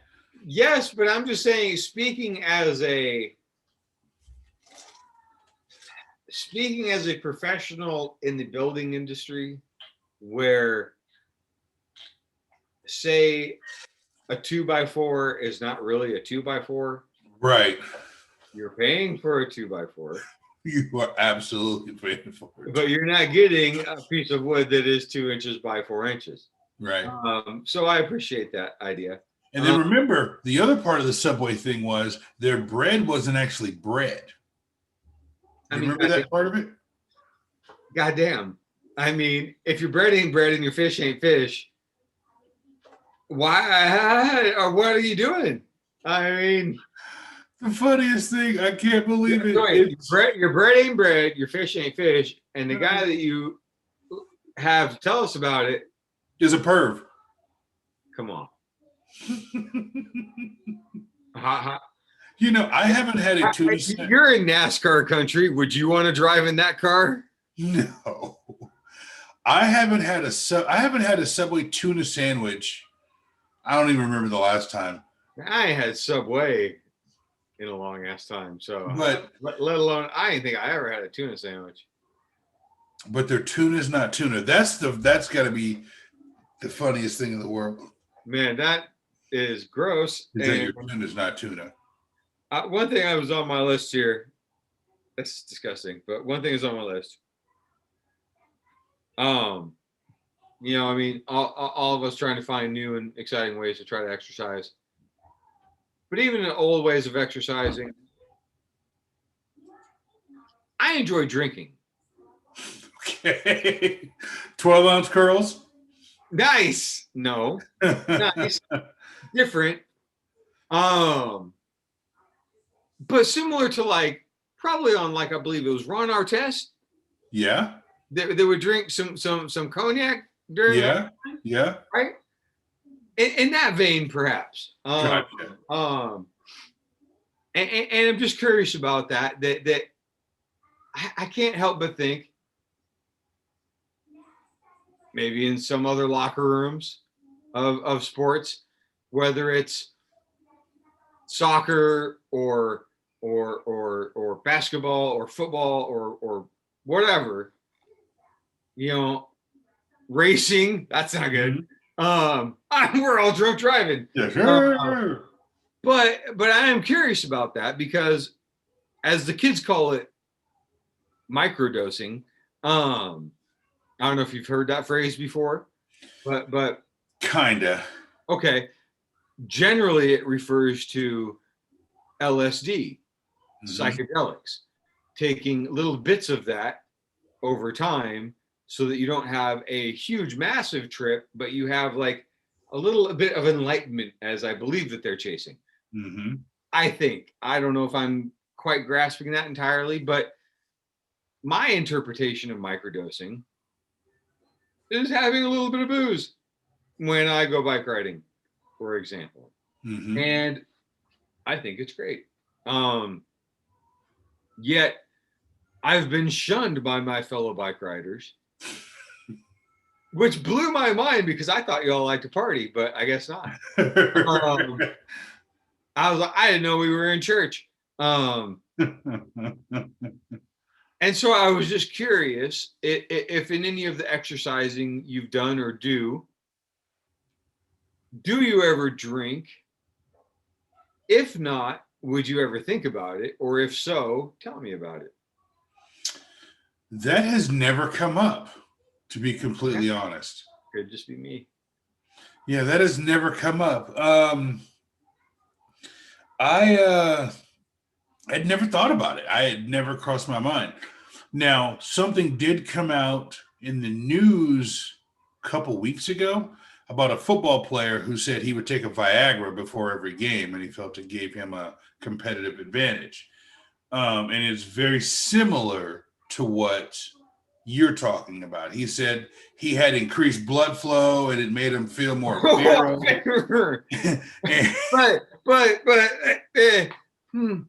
that's a football player? That was a football player. Said he took a Viagra before every game. See, now you play football. Would you want to be tackled by a fellow that had taken Viagra? No, well, he was a wide receiver, and Okay. I'm trying to remember what his name was, and it's I'm just wondering. Antonio Brown. Is he running down is he running down the field like this? It was Antonio Brown, and that was what he said. He goes, "The reason they couldn't catch me is everybody was running on 2 legs, and I was running on 3." That was his quote. Shit, he did not. He did. Look it up. That was his quote. But he said he took a Viagra before every game. And he said over time, he was able to kind of regulate his body's blood flow, so it wasn't like, to where interesting. He'd take it and it would give him the heart rush and the blood to his extremities, and he was able to regulate it to where he could feel like he could run faster and jump higher and all that other stuff, So it's very similar to what you're talking about, to where you might have a drink before you get on the bike and it kind of loosens you up a little bit and you ride better. Well, if you recall a long time ago, back in our ping pong days, there was a phenomenon that I believe we discussed called the window. Yes. And for those that aren't familiar, I believe this phenomenon of the window was a period of time where one could be somewhat intoxicated, but not too intoxicated. Right. And in that time, you had your optimum performance. Yes. That your performance, my performance, was actually increased. And I believe you actually said on more than one occasion, my ping pong was better for a bit until I either drank more and got too fucked up, and then noticeably, yeah, or I didn't keep drinking. Maybe we had like some burgers or fries or whatever. Mm-hmm. I kind of sobered up, kind of woke up or got tired or whatever, and kind of the window closed. Yes. Yeah. I was curious, that phenomenon, that window, that's what I believe microdosing, the kids call it. Mm-hmm. That's what they're chasing. That's, again, and I haven't been on a bike ride for a while. I'm fully planning to it. But again, like on a normal bike ride of mine, it's like 2 hours, 45 minutes. Mm-hmm. I mean, for me, it's a long bike ride.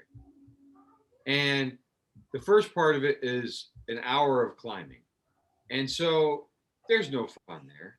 And it's just suffering all the way to the top. For me, some people are fit and they climb up that in like half an hour and barely break a sweat. But for me, it's all I can do to get to the top. And I have to stop once in between. And I feel like I'm just dying the whole way. I hate it. It sucks. But when I get to the top, I rest a bunch. I have some water. I maybe have a little snack. And then it's not all downhill after that, but it's predominantly downhill after that with some trail riding after that. And I'll intermittently microdose with some booze and weed. And as I go along, again, if I hammer it and really chug, that's no good. Right. Because then you completely miss the window. Well, that's just getting hammered. That's no good. I mean, I can't ride a bike when I'm hammered. Right. But I can, I think, maybe ride a bike a little looser when I'm a little looser.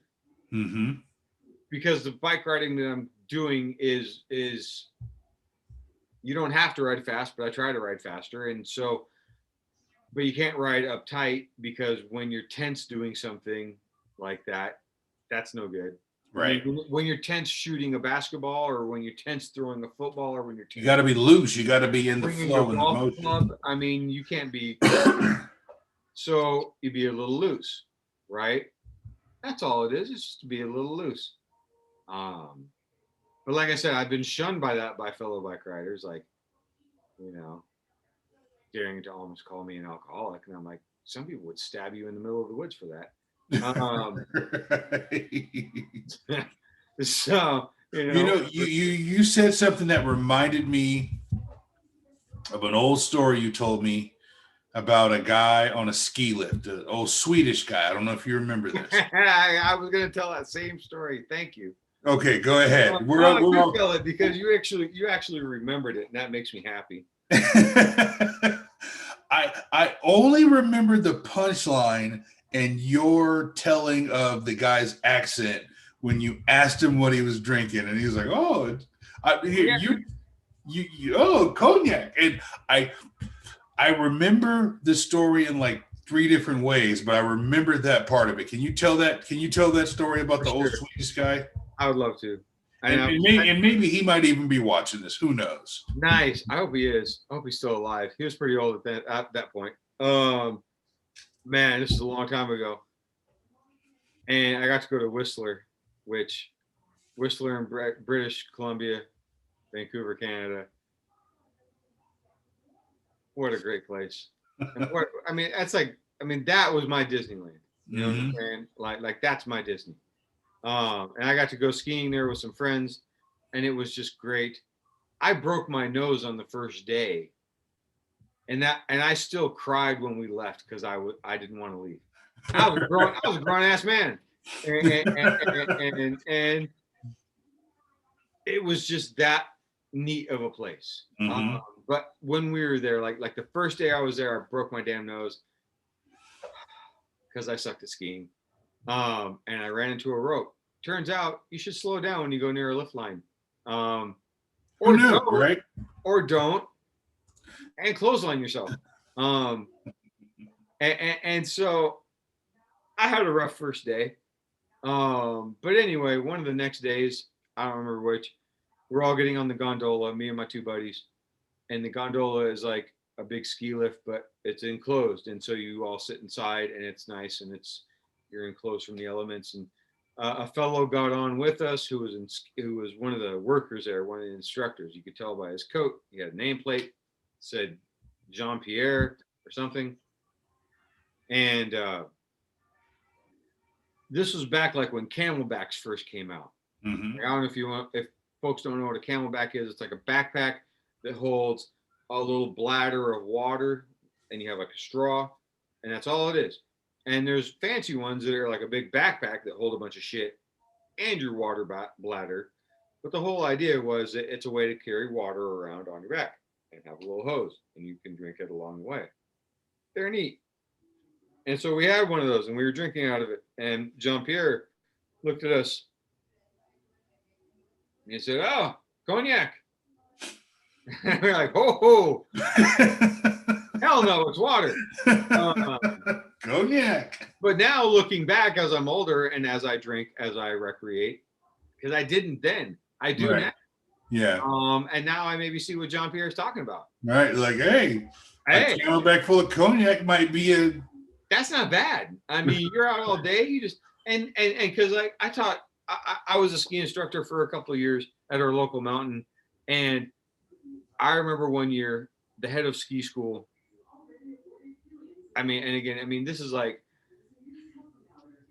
imagine like, I mean, you're a football player, or you were like, I like to go skiing, and if you were like at a football camp and like a legit NFL player was there, you know what I mean? Yeah. Like everybody at high school football was probably pretty good because you're on high school football, and you're on a high school, and you're on a football team in a Central Catholic high school, which is football's pretty big there. So if you get on the football team there, you've got to be into football. You've got to be pretty good. But when you see a pro, right, and you go, "Oh, I don't know if have you ever? I mean, you've seen pro athletes. Oh yeah. I mean, they are at another level. They are. They just have that look. They just carry themselves different. Well, I mean, it's hard to see it when you watch like a ball game because they're all pro athletes. But when you see them in like in general population, it's different. Yeah, when you see them, okay, here's a better example. Like at like a park, like a basketball hoop court in a local park. that can attract lots of folks to play, Mm-hmm. like very competitively, I imagine. And there's probably some real ballers that show up Mm-hmm. and can really play and that are way better than other people. But then a pro shows up And it changes the game. and you're like, that's not the same thing. Right. You know? Yeah. So I mean, and it's so neat seeing that, right? Mhm. And the only place I've seen that in two places, in bike riding some, but in skiing, and at our local Mount Hood here, when I taught skiing there for a few years, a long time ago. I suck. I'm not good, but I saw people that are good. Mm-hmm. And when you see people that are good, you're like, wow, you're good. And you know that person is just barely on like the Olympic team. Mm-hmm. Right. They're on the Olympic team, and you're like, oh snap! But Right. they're not even close to being like on The the. best. They're not Right. close to like being the best in the world. They're not even close. Right. But they're on the Olympic team, and they're way the shit better than anybody you've ever seen. Right. And you go, oh my god, Yeah. how are you even still called a human? You know Mm-hmm. what I'm saying? Yep. The stuff they can do versus what you can do. Right. You go, It's how are night and day. we even still called humans? You know what I'm Mhm. saying? And we're still called the same thing. So anyway, when I was in ski instructing class, and like one night, it was a long night of skiing. Like it was Saturday. Saturdays were when you're a ski instructor at the mountain on a Saturday, it's some shit. Mm-hmm. I mean, I had my biggest class was 12, 4 to 7-year-olds. 12 of them. And looking as a parent now, I'm staggered that people would do this. Blows my mind. They're like, here, have my kid, you know? I mean, because I would take them to chairlifts and little kids riding up the chairlifts by themselves. Good to go. I would never let my kid I was like holding on to my own kid all the way up the chairlift, like don't Right. fall off. Yeah. But anyway, so it was like a long day of teaching. I mean, everybody's tired of shit. I mean, we've all been teaching. Like, I mean, the mountain was packed. You know what I'm saying? It was just a huge night, like every Saturday always was. And it was like 4 or 5 in the evening. Like everybody's just tired as hell from everybody had been on since like 9 o'clock. And we're all supposed to be on until like 6 or 7. Mm-hmm. And so it was like everybody kind of had a break before the 5 o'clock lesson time. That's what it was. And so we're all in the locker room, and it's like a locker room. I mean, it stinks. You know what I'm saying? It's like athletes and people Right. shooting their balls off. And everybody's changing, whatever, getting, resting, getting ready for the next round of lessons. And then you hear like, everybody to the basement. And because it was like a like the ski instructors had their own kind of like shack that was set off. Gotcha. Yeah. It was only for ski instructors. And it was a multi-story place. In the basement was a locker room. And at nighttime, there's only a few people there, only those of us working at night. And you hear us over the basement. And so I was already down there. I was like, what's going on? And you turn the corner, and there was just like on one of the wood benches, just shots lined up. All the way to the bench, right? And I hate Jägermeister. It's gross. Right. But after a day like that, you were ready for a Jaeger. That looks delicious. He's like, all right, everybody, line up. And this was like this was like the ski god of the mountain, pouring shots out for everybody. And this is his own bottle, And he's like, all right, everybody, line up. Everybody, he's like, we're gonna bring the joy of skiing to people tonight. Everybody had a toast. And then drink. Just move outside and go and pick some people up off the ground. That's awesome. But it was awesome. I mean, it was just such a good time. That's awesome. That's a great story. Yeah. And it didn't make us better skiers at that point. It just made the night go by a little better. Microdosing before you even knew what it was. Yeah, but that was I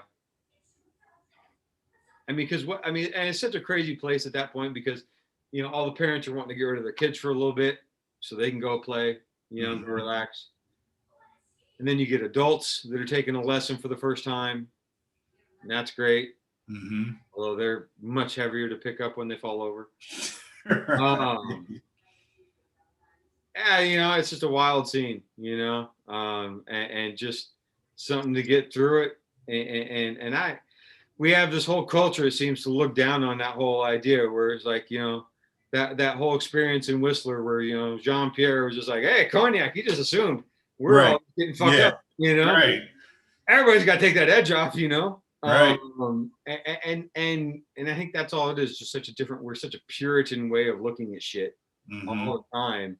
Where I don't know, I think a lot of other places, a lot of other folks are just like, nah, it's not that strange to like, I mean, look up the rack, have a snack, and maybe you have a cocktail. I mean, look at Europe. Look at Europe, like Spain. I mean, they're drinking wine all the time. The edge is completely off. Their kids drink wine. Yeah. The edge is completely off all the time, and then they have a siesta in the middle of the day to sleep it off. That's what I'm saying. Then wake up, snack some more, get back to it. Have a big ass meal. They got this shit figured out. I don't know what the hell we're up to, trying to be all holier than thou about it. Yeah. Hey, I know about holier than thou. I'm in the Bible Belt, so I can tell you all about it. But well, I'll let you tell me all about it someday when I want to hear about it. But I don't, because the holier than thou, it's all good if they want to keep it to themselves. But like, I visited a Baptist church in Florida a long time ago. No, it wasn't Baptist. Pentecostal? Redeemers. Okay. All right. Holy Redeemer. Okay. Okay. Like, and the people we stayed with were friends of the family. And we stayed with them in Florida when we went to visit. And they were nice, but then we had to go to church. And we didn't really go to church. My mom always thought we should, but we didn't. She didn't think we should enough to actually go. Right. But then we went there, so we had to be respectful. Okay, fine. And they wanted us to come to church one night. I was like, okay. Well, so I mean, I'm a teenager. We just gotta go. Yeah. Go. So me and my sisters go, and during the church, I mean, like people, like it's kind of like the revival. You know what I'm saying? Like people get, people are starting to get kind of fired up. Yeah. I mean, touching hands on people and rolling around a little bit. And I was like kind of weirded out. And my mom's like, shh. Yeah. Don't say shit. You don't say anything. Yeah, just sit here, right? And so then the preacher's going on. And he's going on about the folks, I want to talk to you tonight about the sin of your woman working. Right? Mm-hmm. And this is like circa 1990. Okay. But like my mom, I don't want to say she was progressive, but kind of. Mm-hmm. All I knew was like, I was like, what the fuck? I was like, you didn't ever. I was like, that's not what I'm familiar with. Mm-hmm. And I kind of even was like, what the heck? And my mom's like, because even my mom was like, whoa, She was kind of like, whoa. But she was kind of expecting it. She kind of knew it was coming. She was just kind of like, and I was like, what the? She's like, no, you can't say nothing. Shut up. You know what I mean? I was like, wow. And so the guy kept on, it is a sin for your woman. Again, your woman, like your property. Like I own this. Yeah. Okay. Oh, I have lock and stock. Mm-hmm. And it is your job to keep that property in check. Wow. Oh man. I mean, wow. I was just like, boom, this is not what I'm familiar with hearing. And when we left, I was like, what? And my mom was like, that's just what they believe here. And damn well, if you think anything like that shit when you get home, you're screwed. Welcome to the South. Yeah, oh boy. I mean, they really believe that shit. There's parts of the South, really man, I tell you. I mean, do they really believe that, or is it just like they all get together and talk about it? I mean, No, there's parts of the South that are like that to this day. You ever turn to the wife and go, hey, huh? I would have to work like 3 times harder. I appreciate the help, right? It's a partnership, right? So you don't go, I was hearing the local sermon and well, the Lord told the pastor that you are my property and I own you. What do you think about that?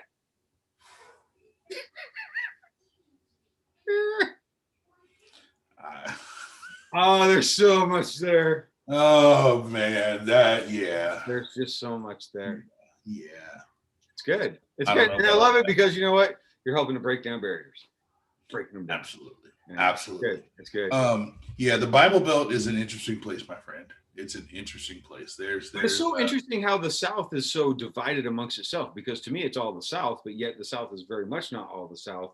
Oh no. I mean, y'all are. I mean, you guys like look down upon each other, which is fun. You can be more Southern and less Southern than other places. And I assume it's always the most Southern wins any battle, right? Like, oh, absolutely. Yeah. Like it is derogatory to be less Southern. Correct. Of course. Yeah, so you don't want to be a Northern Southern. So, but I mean, like say like Arkansas. I call it Arkansas, but I know I'm not supposed to. Arkansas. I mean, is that just like the butthole of the South? Does everybody just make fun of Arkansas? And go, Arkansas or Mississippi. Like, yes. Hey, we're at least not them. Yes. Arkansas and Mississippi fight for 49th and 50th in most things when you're ranking states. Education, financial literacy, stuff like that. They're usually 49th and 50th.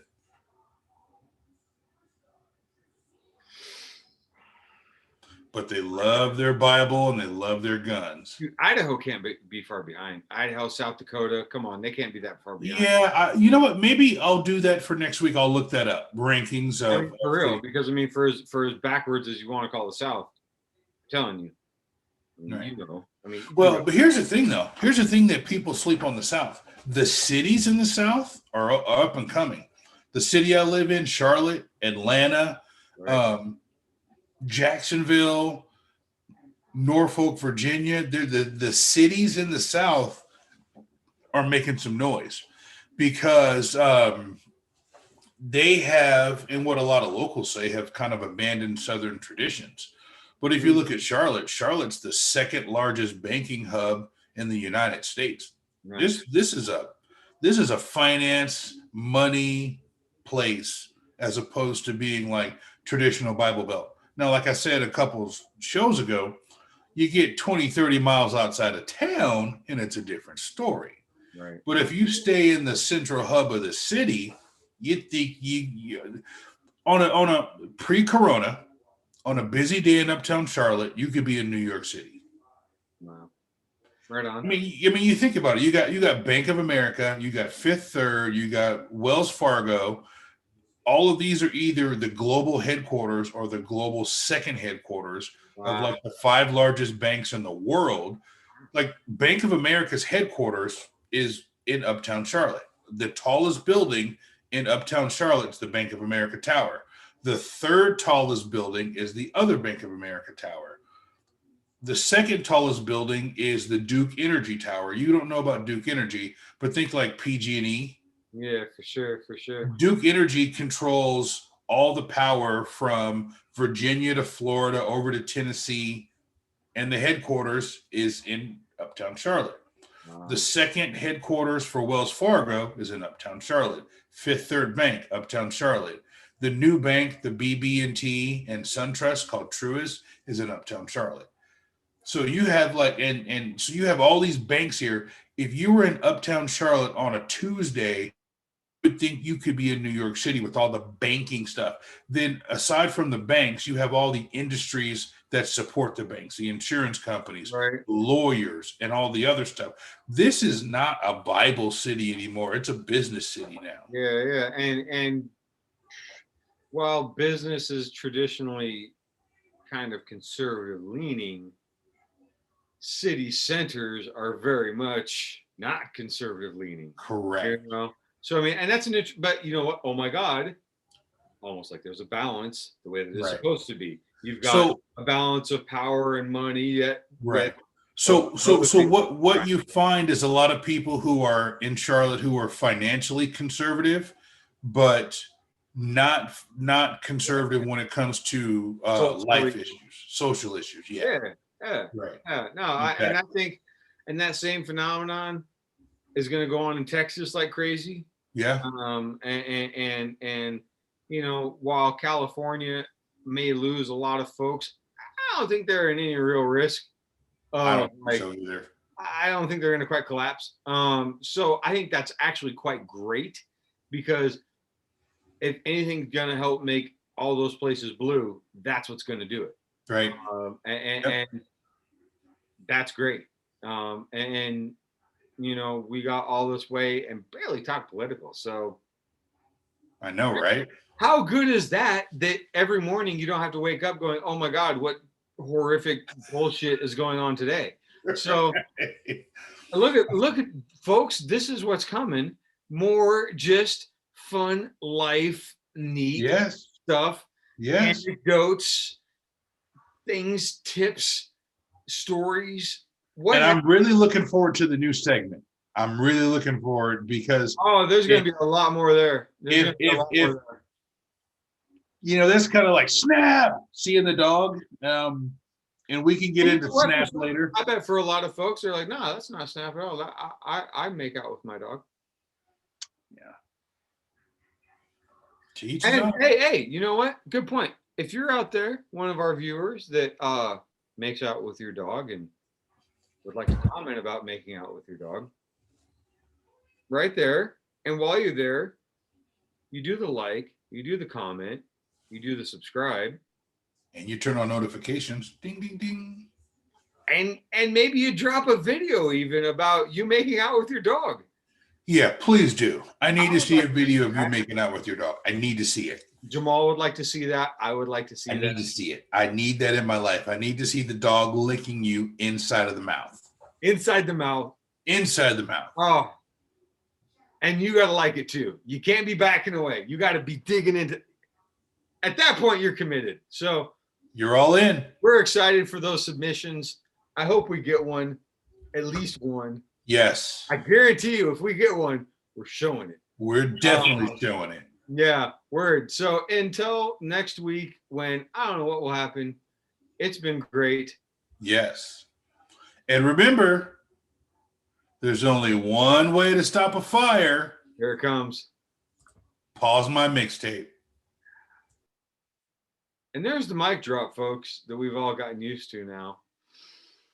And it gives me a moment to thank you for tuning in. And regardless of what you think my man's sign off, I honestly don't even know what the hell it means. But I do know that your subscriptions, your likes, your views, they mean so much to us. And we hope that you enjoy. And this right here was for our 100 subscribers. My kiddo made that. That's our plaque. It's YouTube. Here we are. We look forward to next time. Take care, everybody.